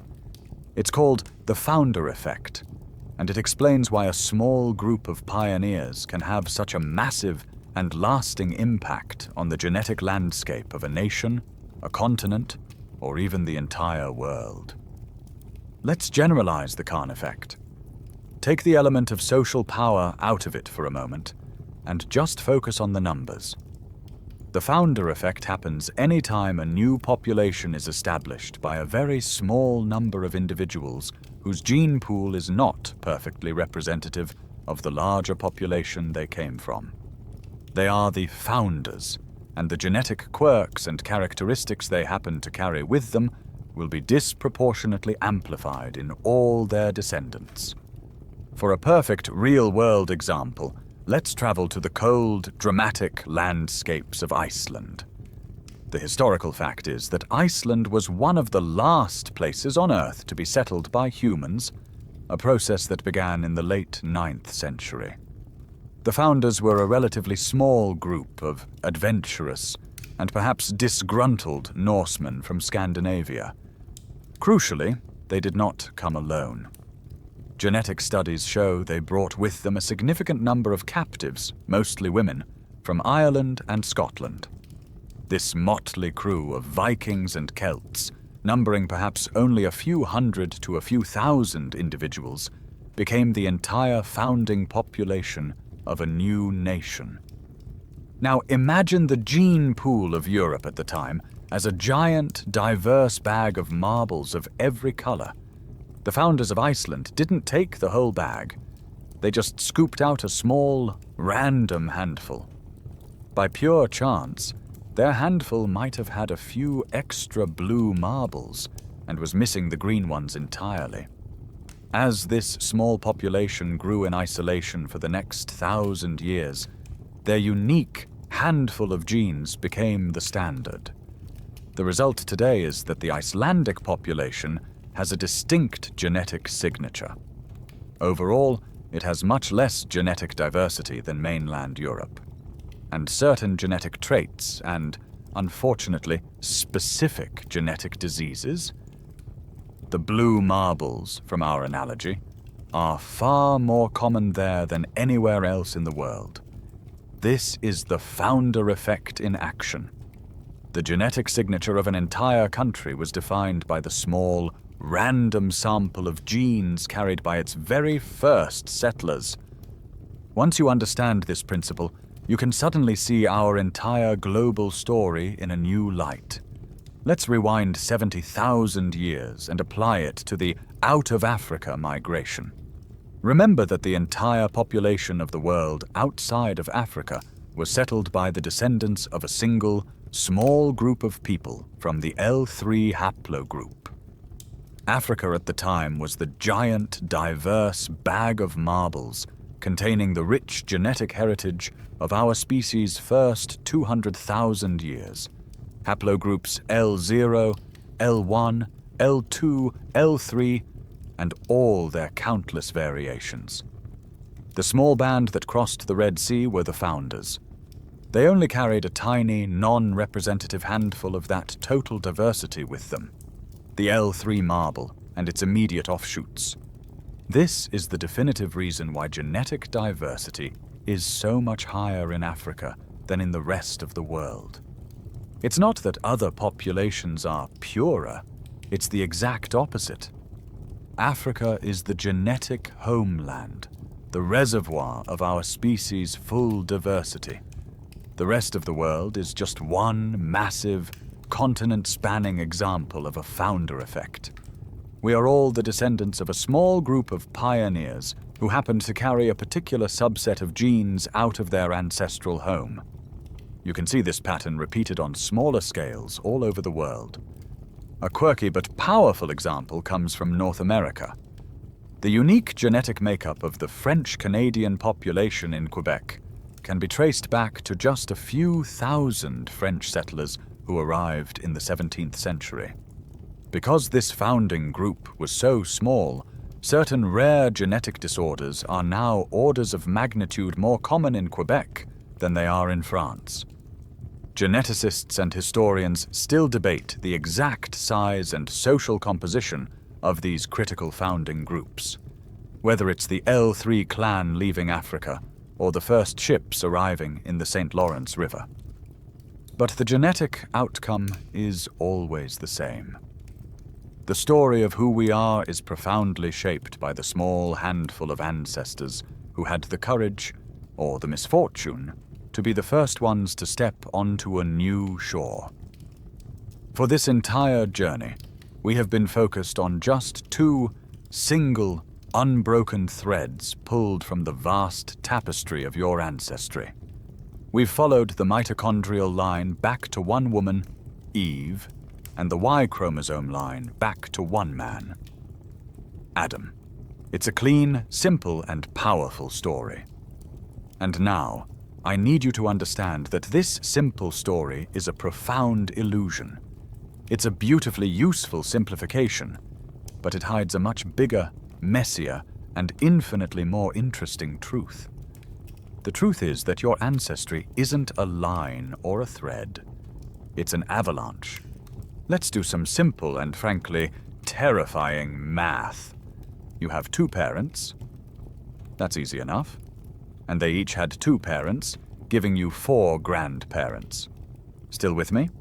Your 4 grandparents each had 2 parents, giving you 8 great-grandparents. You see the pattern? The number of your ancestors doubles with every generation you go back. 16, 32, 64, 128. It gets big. Let's keep going. But let's speed it up. Let's go back just 40 generations. That's not deep history. That's around the time of the High Middle Ages, roughly 1,000 years ago.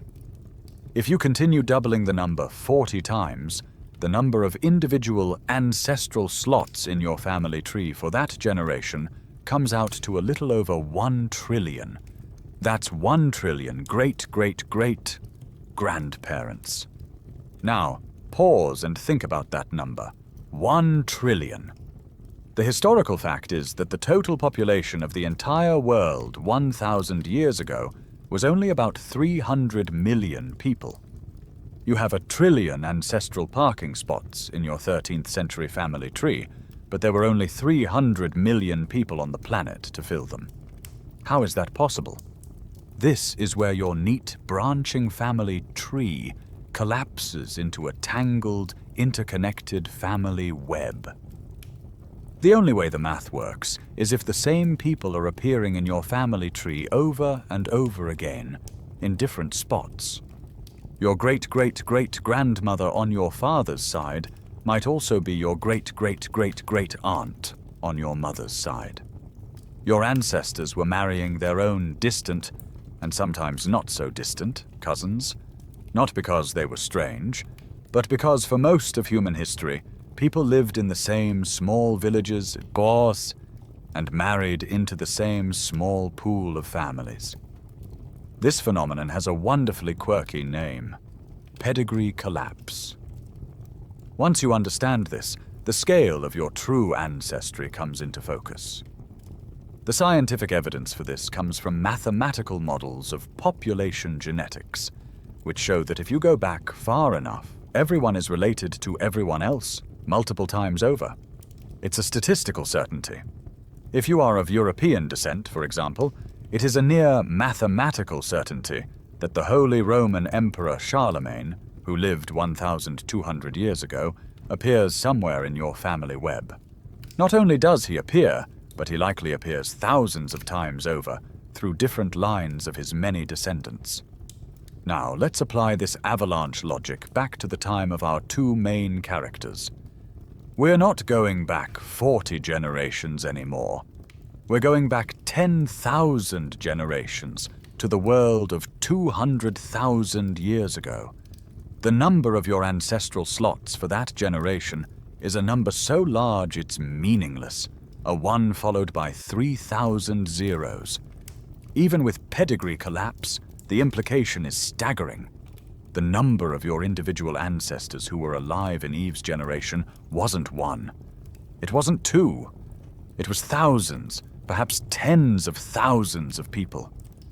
Eve was just one member of a huge ancestral crowd, all of whom, except for her, passed on their legacy to you through the great blended smoothie of your autosomal DNA, not through the single, unbroken noodle of your mitochondria.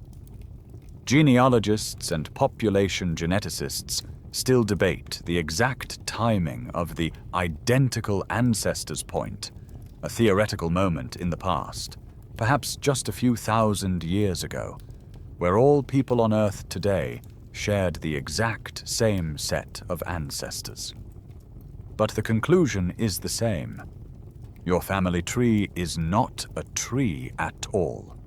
It is a dense, tangled, and beautiful web that connects you to a vast multitude of people in the deep past, and ultimately to all of humanity.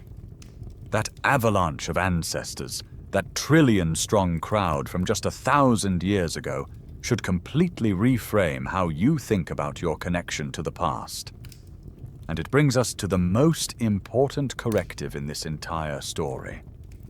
Eve and Adam are your ancestors. That much is true. But so were all their neighbors. So were all their rivals. So was every single other human being from their generation whose lineage did not die out completely. They are the ghosts in your genome, and in truth, they are the ones who made you who you are. Think about it logically. Consider one of the women who lived in that same hunter-gatherer band as Mitochondrial Eve. Let's call her Mara. Mara had a long and successful life. She had several healthy children, but by a pure roll of the dice, they were all sons.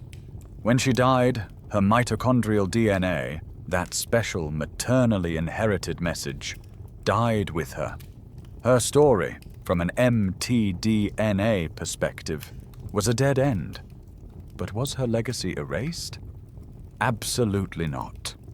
Each of her sons carried 50% of her main autosomal DNA, the DNA in the nucleus that codes for her physical and personal traits. And each of her sons passed half of that inheritance on to their own children. And so on and so on.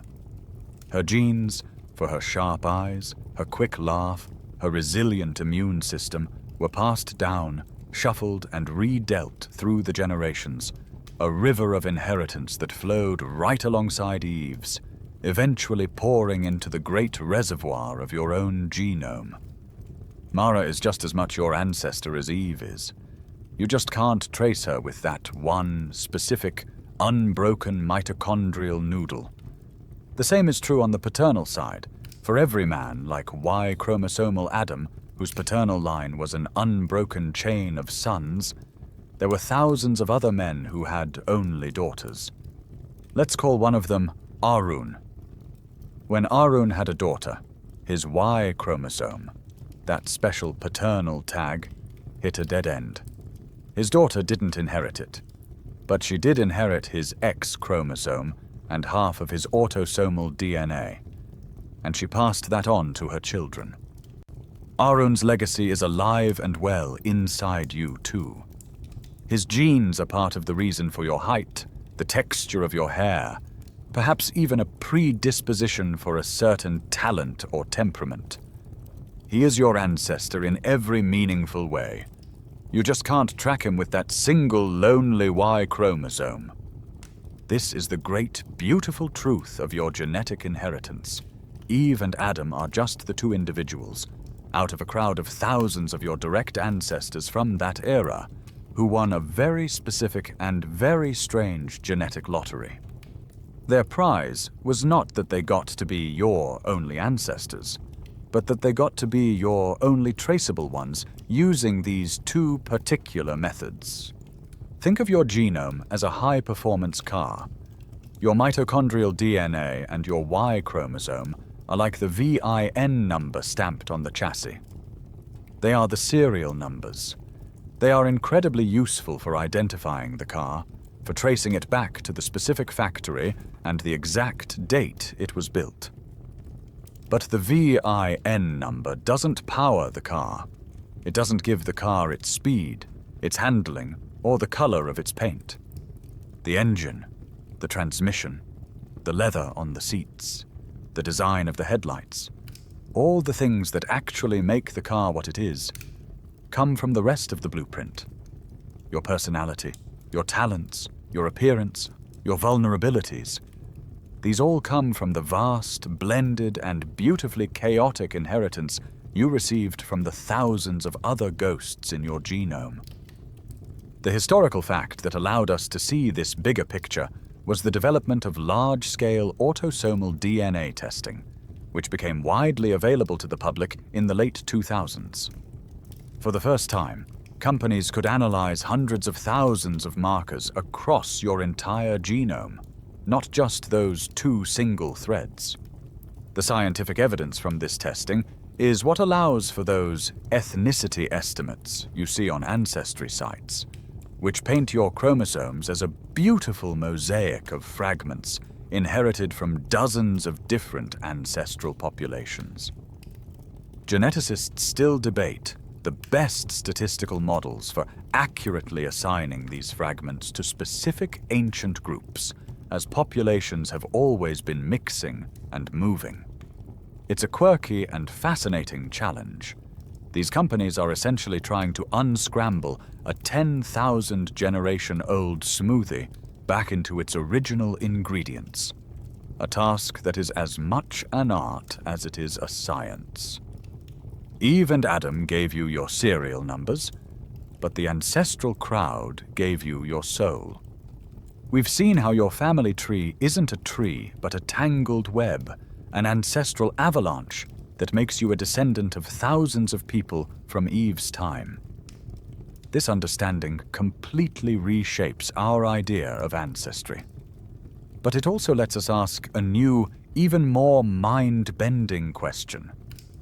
We know Eve is our most recent common ancestor for one tiny, specific piece of DNA. But who is our most recent common ancestor for everything? Who is the most recent person in the past from whom every single one of the 8 billion people on Earth today has inherited at least one piece of their DNA? This person has a technical name, the genetic Isopoint. and the answer to when they lived will absolutely shatter your perception of the human family. Your first instinct, and it's a logical one, is to think this person must have lived a very, very long time ago. If Eve is at 200,000 years, surely the ancestor of our entire blended genome must be somewhere in that ballpark, right? Maybe 50,000 years ago? Perhaps 100,000? The answer is no. Not even close. This is not a question that can be answered with genetics alone, because our jumbled autosomal DNA is too messy to trace back this far. Instead, it's a question for mathematics and statistics. And the scientific evidence from these fields, pioneered by mathematicians like Joseph Chang at Yale University, has produced one of the most startling and counterintuitive results in all of human history.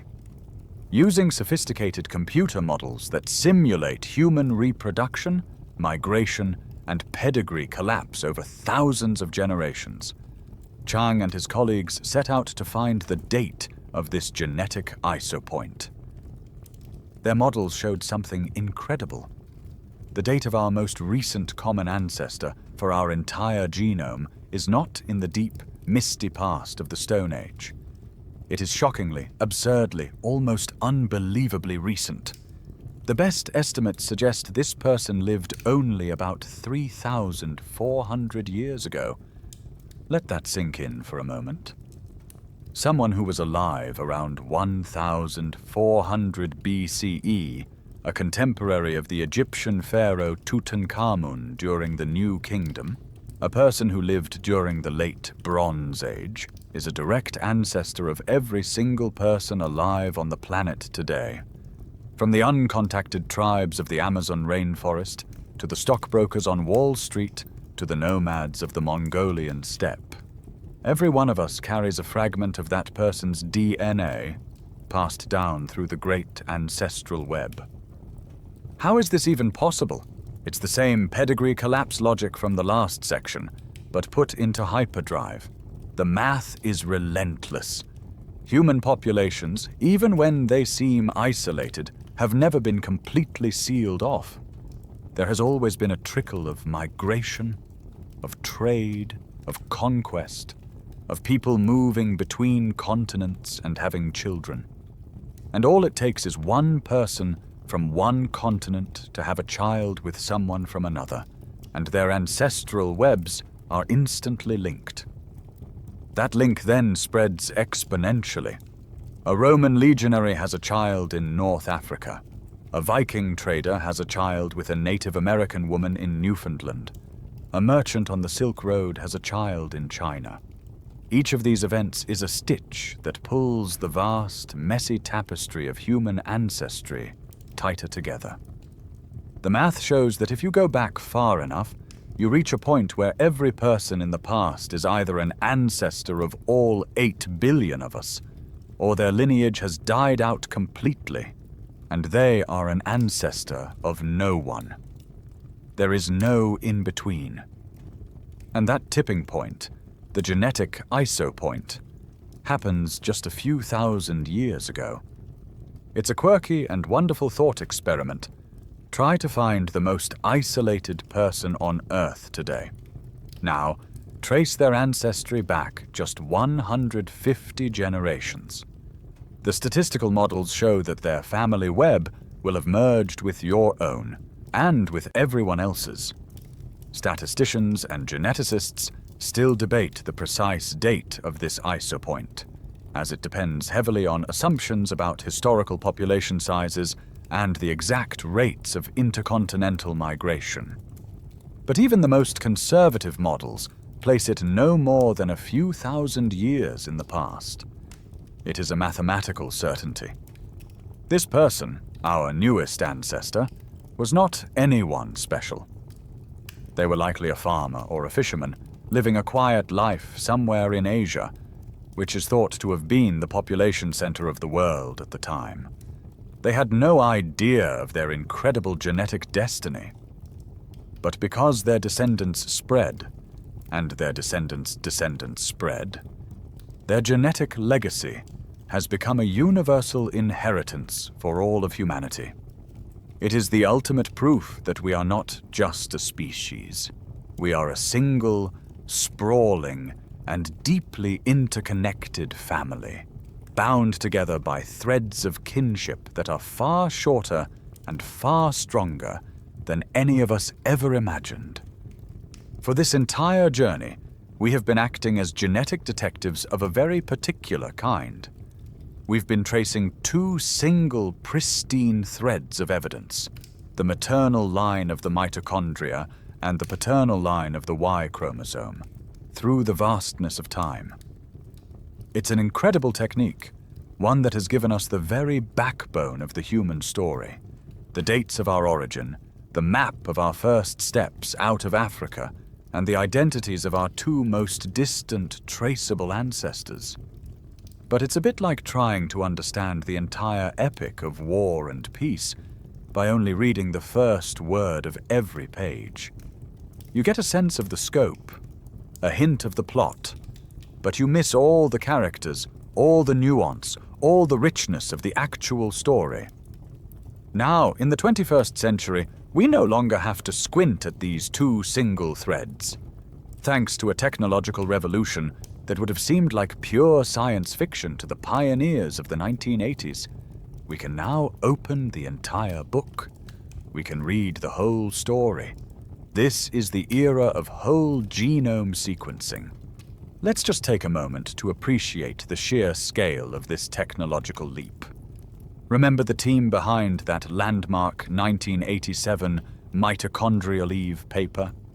It took them years of painstaking manual lab work to sequence the mtDNA of just 147 people. And the mtDNA is a tiny, simple loop of just 16,500 genetic letters, or base pairs. Your main genome, the 22 pairs of autosomal chromosomes plus the X and Y, the full book of you, contains over 3 billion base pairs. Reading it is a monumental task. The first great attempt to do so was the Human Genome Project, a massive international scientific effort that has been rightly called the moonshot of biology. It launched in 1990 and took 13 years and billions of dollars to produce the first ever complete draft of a human genome, a landmark achievement that was finally announced to the world in 2003. Today, thanks to the exponential improvements in sequencing technology, we can do the same thing in a matter of hours for a tiny fraction of the cost. The quirky, mind-boggling fact is that the cost of sequencing a human genome has plummeted from the approximately $3 billion price tag of the original project to, in some cases, just a few $100s today. This rate of technological advancement, known as the Carlson curve, is far faster and more dramatic than even Moore's law, which famously predicted the doubling of computer chip power. It has democratized the Book of Life, taking it from a single, priceless manuscript, accessible only to a global consortium, and turning it into a paperback that almost anyone can afford to read. So what new stories can we read in this complete book? For starters, we can finally see the legacy of our ancient cousins in high definition. Tracing Neanderthal and Denisovan ancestry is impossible with mitochondrial DNA and Y-DNA alone, because those lineages died out. But with the whole genome, we can see the fragments of their DNA scattered across our chromosomes. We can identify the specific genes we inherited from them and even study what they do. This is the scientific evidence that has allowed us to understand that a Neanderthal gene might affect your hair and skin's reaction to the sun, or that a Denisovan gene is helping Tibetans breathe in the thin mountain air. We are, for the first time, reading the footnotes that our ancient cousins left in our genetic story. Beyond that, we can build a picture of history that is infinitely richer and more complex. Instead of a single migration out of Africa, we can see the subtle genetic traces of multiple waves of movement, of populations that expanded, retreated, and mixed in ways we never could have guessed. We can track the spread of specific traits, like the gene for lactose tolerance, and watch how it spread across Europe in lockstep with the arrival of dairy farming. We can build family trees that are not just two simple lines, but a dense, interconnected web, seeing the contributions of thousands of our ancestors, not just two. Of course, this incredible new power brings with it a whole new set of profound and complex questions. As whole genome sequencing becomes a routine part of medicine and even consumer ancestry testing, we are forced to confront deep ethical dilemmas. Scientists and ethicists now fiercely debate the implications of this technology for personal privacy, genetic determinism, and the potential for a new kind of discrimination based on our DNA. When an insurance company can read your entire genetic book, what does that mean for your future? It is a conversation we are only just beginning to have, a challenge that comes with our newfound ability to read ourselves. We have moved beyond the age of tracing single threads and have entered the age of genomic storytelling, with all its power, all its promise, and all its peril. This journey into the deep past, from the inner world of your cells to the ancient landscapes of Africa, can feel vast, abstract, and maybe even a little impersonal. We've talked about humanity in broad strokes, about great migrations and statistical ancestors. But the incredible power of this new genomic era is that it can take this epic, species-level story and turn it into your story. It allows us to take this grand, sprawling novel of human history and find the exact page, the exact paragraph, the exact sentence where your personal ancestral chapter is written. And for millions of people, the key that unlocks this chapter has come in a small, unassuming cardboard box containing a little plastic tube for a saliva sample. The historical fact that brought this science out of the ivory tower and into our living rooms was the rise of the direct-to-consumer genetic testing industry in the mid to late 2000s. Companies like 23andMe, Ancestry DNA, and Family Tree DNA harnessed the plummeting cost of sequencing and turned it into a powerful tool for personal discovery. The video transcript you provided even mentions how anyone who has used one of these kits has heard of haplogroups. These tests read hundreds of thousands of specific genetic markers across your genome, and a crucial part of their analysis is to identify the unique typos in your mitochondrial DNA, and if you have one, your Y chromosome. They take your personal data and place it on the great human family tree. Suddenly, the abstract concepts of our journey become concrete and personal. Your test results come back, and they don't just say, "You are human." They give you a name, a specific designation for your own tiny twig on the great tree. You might be told your maternal haplogroup is H, or K1A, or U5B, or your paternal haplogroup is R1B, or E1B1A, or J2. These aren't just random letters and numbers. They are your address in deep time. They are the names of your ancestral clans.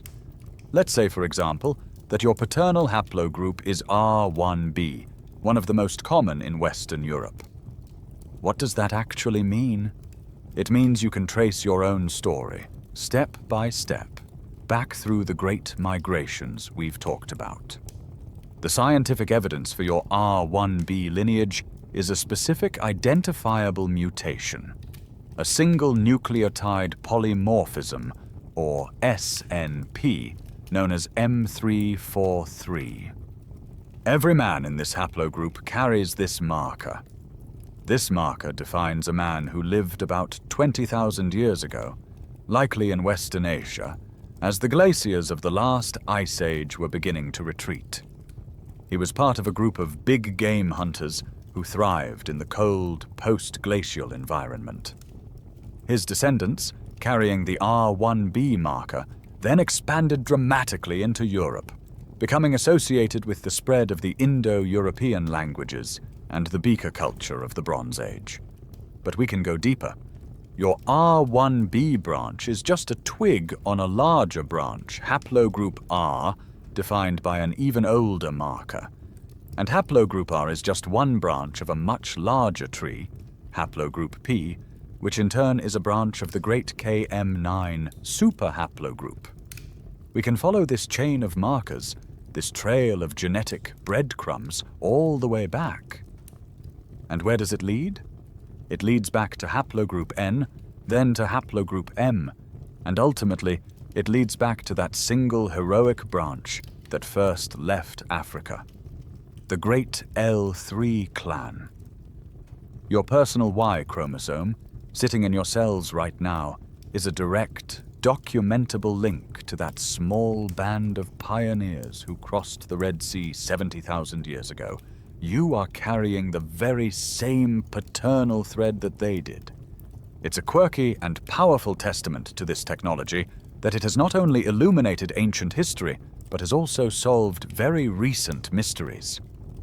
Amateur genealogists using these public DNA databases have become some of the world's most effective cold case detectives, identifying criminals and solving decades-old mysteries by finding a third or fourth cousin in a database. But geneticists and privacy advocates still debate the ethical frameworks needed to govern these massive, commercial DNA databases, questioning who truly owns your genetic information and how it can be used without your explicit consent. But for all the complexity, the core message is simple. Your personal DNA test result is not just a novelty. It is a certificate of an incredible inheritance. It is proof that you are the current living link in an unbroken chain of ancestry that has survived every war, every famine, every plague, and every challenge that history has thrown at it for 200 millennia. You are a chapter in a 200,000-year-old book, and for the first time in human history, you have the power to open it and read your own page. So, you have found your personal chapter in the great book of humanity. You have your haplogroup, your specific address on the sprawling family tree. You can see your own ancestral thread winding its way back through the millennia, connecting you to the Bronze Age hunters, to the first farmers, to that small, brave band of pioneers who first walked out of Africa. And now, I invite you to do one last thing. I want you to zoom out. Zoom out from your single thread, past your single branch, past the great limbs of the tree, until you can see the entire, sprawling forest of all 8 billion of us. When you see it from this height, illuminated by the clear, cold light of genetics, one truth becomes so overwhelming, so scientifically irrefutable, that it should change the way we see ourselves forever. The conclusion is this: we are one single, deeply interconnected, and shockingly young family. For centuries, we have built walls between ourselves using a concept we call race. We have meticulously categorized humanity based on the most superficial of traits: the color of our skin, the shape of our eyes, the texture of our hair. And we have attached immense, often tragic, social and political meaning to these categories. The story you have just heard, the story written in our collective DNA, is the ultimate refutation of this ancient and harmful illusion. From a genetic perspective, the concept of separate, clearly defined biological races is utterly meaningless. It is a ghost, a fiction that dissolves upon inspection. Here is the undeniable scientific evidence. Take any two people from two different villages in Africa. On average, the genetic difference between them will be greater than the genetic difference between a person from Italy and a person from Korea. Let that sink in. The vast, ancient reservoir of human diversity still resides in our African homeland. The rest of the world, having been populated by a single, small founder group, is just a subset of that diversity. The visual differences that we have built our racial categories upon are, in the grand scheme of things, nothing more than recent, local, and incredibly superficial adaptations. Think about skin color, the most loaded of these traits. It's not a marker of some deep, ancient division. It is simply a beautiful and elegant example of evolution working in real time. As our ancestors moved out of the intense equatorial sun of Africa into the cloudier, less sunny latitudes of the north, their skin lightened. This wasn't a random change. Dark skin is rich in melanin, which provides crucial protection from intense UV radiation. But that same melanin makes it harder to produce vitamin D, which our bodies synthesize using sunlight. In the dim north, dark skin became a liability, increasing the risk of vitamin D deficiency. So natural selection favored lighter skin that could make the most of the weaker sun. It is a recent and reversible adaptation to geography. That's it. For a truly quirky and powerful example of how recent these changes are, consider blue eyes. Genetic research has shown that every single blue-eyed person on Earth today is descended from a single individual who lived in the Black Sea region only about 6,000 to 10,000 years ago. This one person was born with a specific mutation that turned off the gene for producing brown pigment in the iris. Before that one ancestor, every human on the planet had brown eyes. It's a stunning thought. A trait we consider a major European identifier is younger than agriculture, younger than the first cities. This modern genetic understanding of our unity is a very new idea. The historical fact is that the very act of formally classifying humans into races was a project of the European Enlightenment. The Swedish naturalist Carl Linnaeus, in his 1735 work Systema Naturae, divided Homo sapiens into 4 continental varieties: Americanus, Europaeus, Asiaticus, and Afer, and assigned not just physical, but also moral and intellectual characteristics to each. This laid the foundation for 2 centuries of scientific racism that was used to justify slavery, colonialism, and genocide. The data from our own genomes has now definitively overturned this dark legacy, proving that our biological connections are far more powerful than our superficial divisions. And yet, we live in a world where these divisions still feel profoundly real. Sociologists and geneticists still debate whether this profound, demonstrable genetic unity can ever truly overcome the powerful, socially constructed realities of race and ethnicity, which have shaped our histories, our cultures, and our identities for centuries.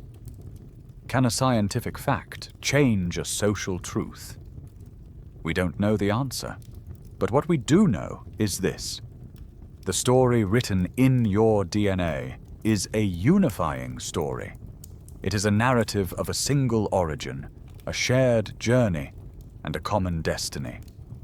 In a world that often feels fractured and divided, the science of our own past offers us a quiet, powerful, and undeniable truth. Beneath it all, we are family. We have journeyed together from the inner space of a single cell to the outer boundaries of the habitable world. We have seen how our species was born in Africa, how it clung to survival through a planetary winter, and how it then spread in a geological blink of an eye to every corner of the globe. We have met our ancient, estranged cousins, the Neanderthals and Denisovans, and we have discovered that their ghosts live on as whispers in our own DNA. And through it all, we have followed two thin, unbroken threads of inheritance, one from a mother and one from a father, who through nothing more than a statistical fluke became the genetic bottlenecks for all of humanity. But as we near the end of our story, I want to reframe that idea of pure blind chance. Yes, the survival of these two specific lineages was a matter of statistical luck. But that luck was earned day by day, generation by generation, by a chain of human beings who did much more than just exist. Their survival was a testament to the ferocious, unrelenting tenacity of life itself. It was a victory, won 10,000 times over, against a backdrop of almost certain annihilation. Try to truly comprehend the scale of this success. For 200,000 years, your direct maternal line, and for a similar span, your direct paternal line, never failed. Not once. This unbroken chain of parents and children had to survive the immense, grinding, climatic shifts of the Pleistocene. Ice ages that turned lush savannas into barren deserts, and warming periods that flooded ancient coastlines. They survived the Toba supervolcano, a planetary cataclysm that would have blotted out the sun and starved the world.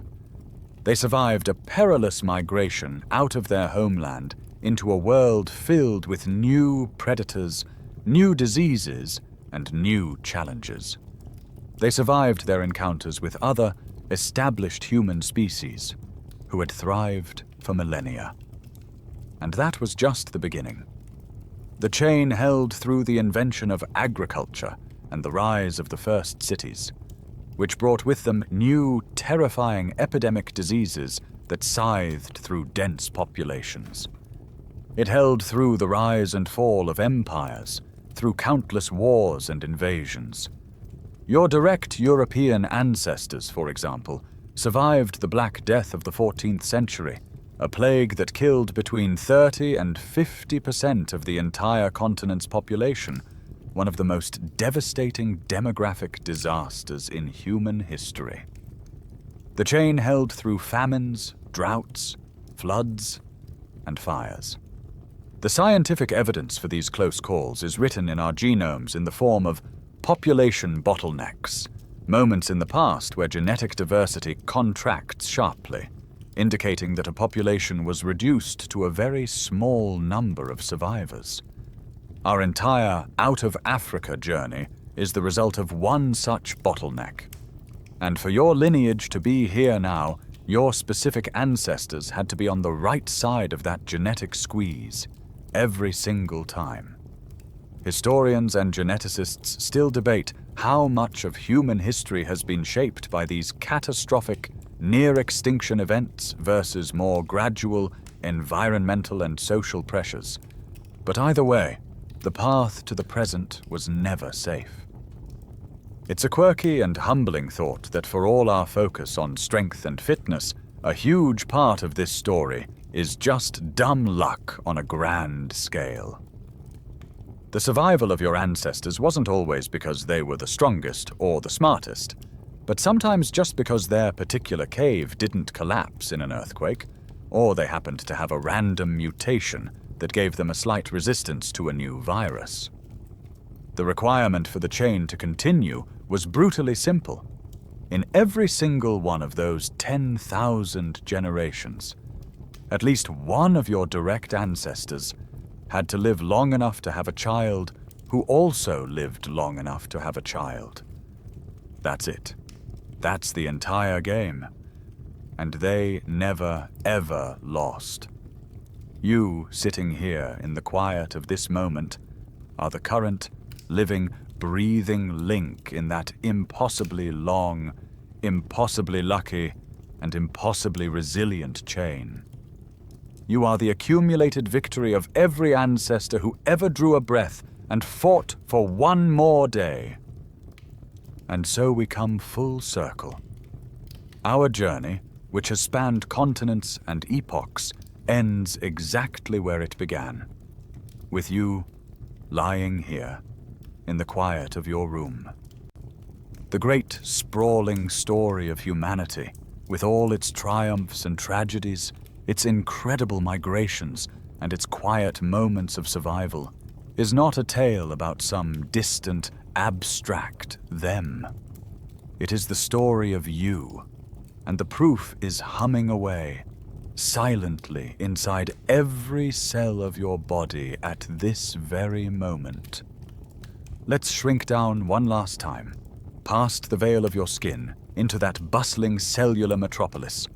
Let's drift through the cytoplasm and find one of those tiny bean-shaped power stations, a single mitochondrion. There it is. It looks exactly the same as it did when we first saw it. But it is not the same, because you are not the same. You now know its secret. You know that it is not just a piece of cellular machinery. It is a time capsule.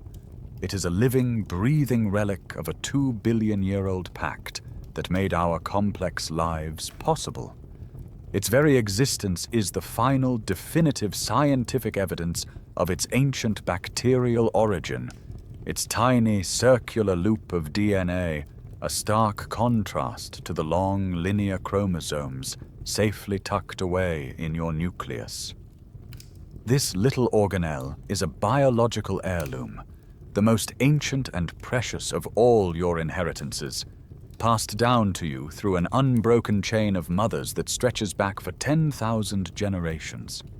It is a direct, physical link to that one woman, Eve, who walked the African savanna 200,000 years ago. Her body is long since turned to dust. Her language is lost to the wind.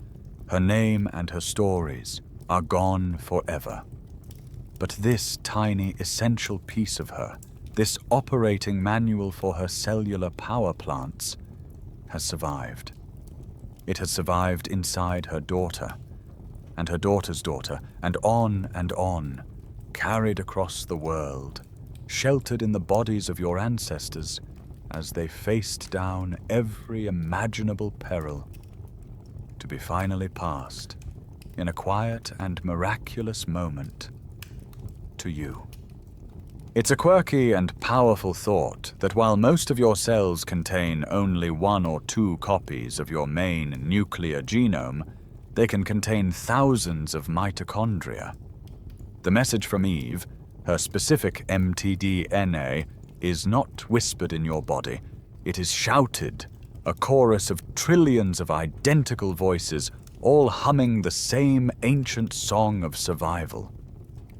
The historical fact is that these tiny bodies were first properly observed in the 1890s by the German pathologist Richard Altman, who called them bioblasts, and speculated, with remarkable foresight, that they were autonomous, living symbionts.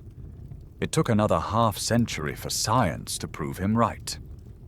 Biologists still debate the exact degree to which the slow, steady accumulation of mutations in our mitochondrial DNA is a primary driver of the aging process itself, questioning whether the slow decay of this ancient message is what ultimately dictates our own lifespan.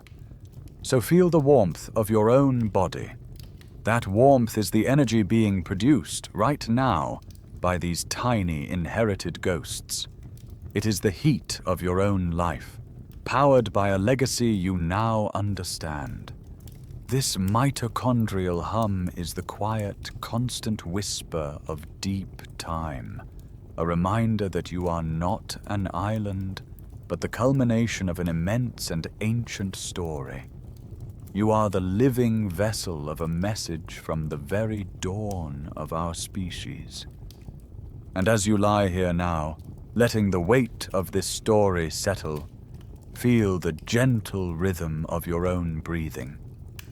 That simple automatic rise and fall is powered by their work.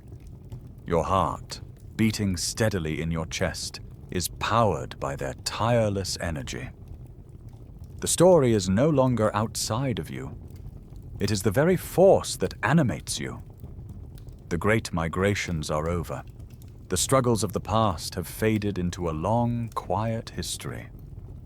All those countless ancestors, the unbroken chain of mothers and fathers, have done their part. Their monumental journey, through all the ice and all the fire, was a journey towards this exact moment. Towards you, safe. Here, now, the long relay race is over, and the baton is in your hand. Let their story be a quiet comfort, a deep and resonant foundation upon which you can rest. Let the knowledge of this incredible, unbroken chain be a source of strength. As you begin to drift, let the images of the deep past soften and blur, fading into the gentle landscape of your own dreams. The whispers of your ancestors are all around you, and they are wishing you a good night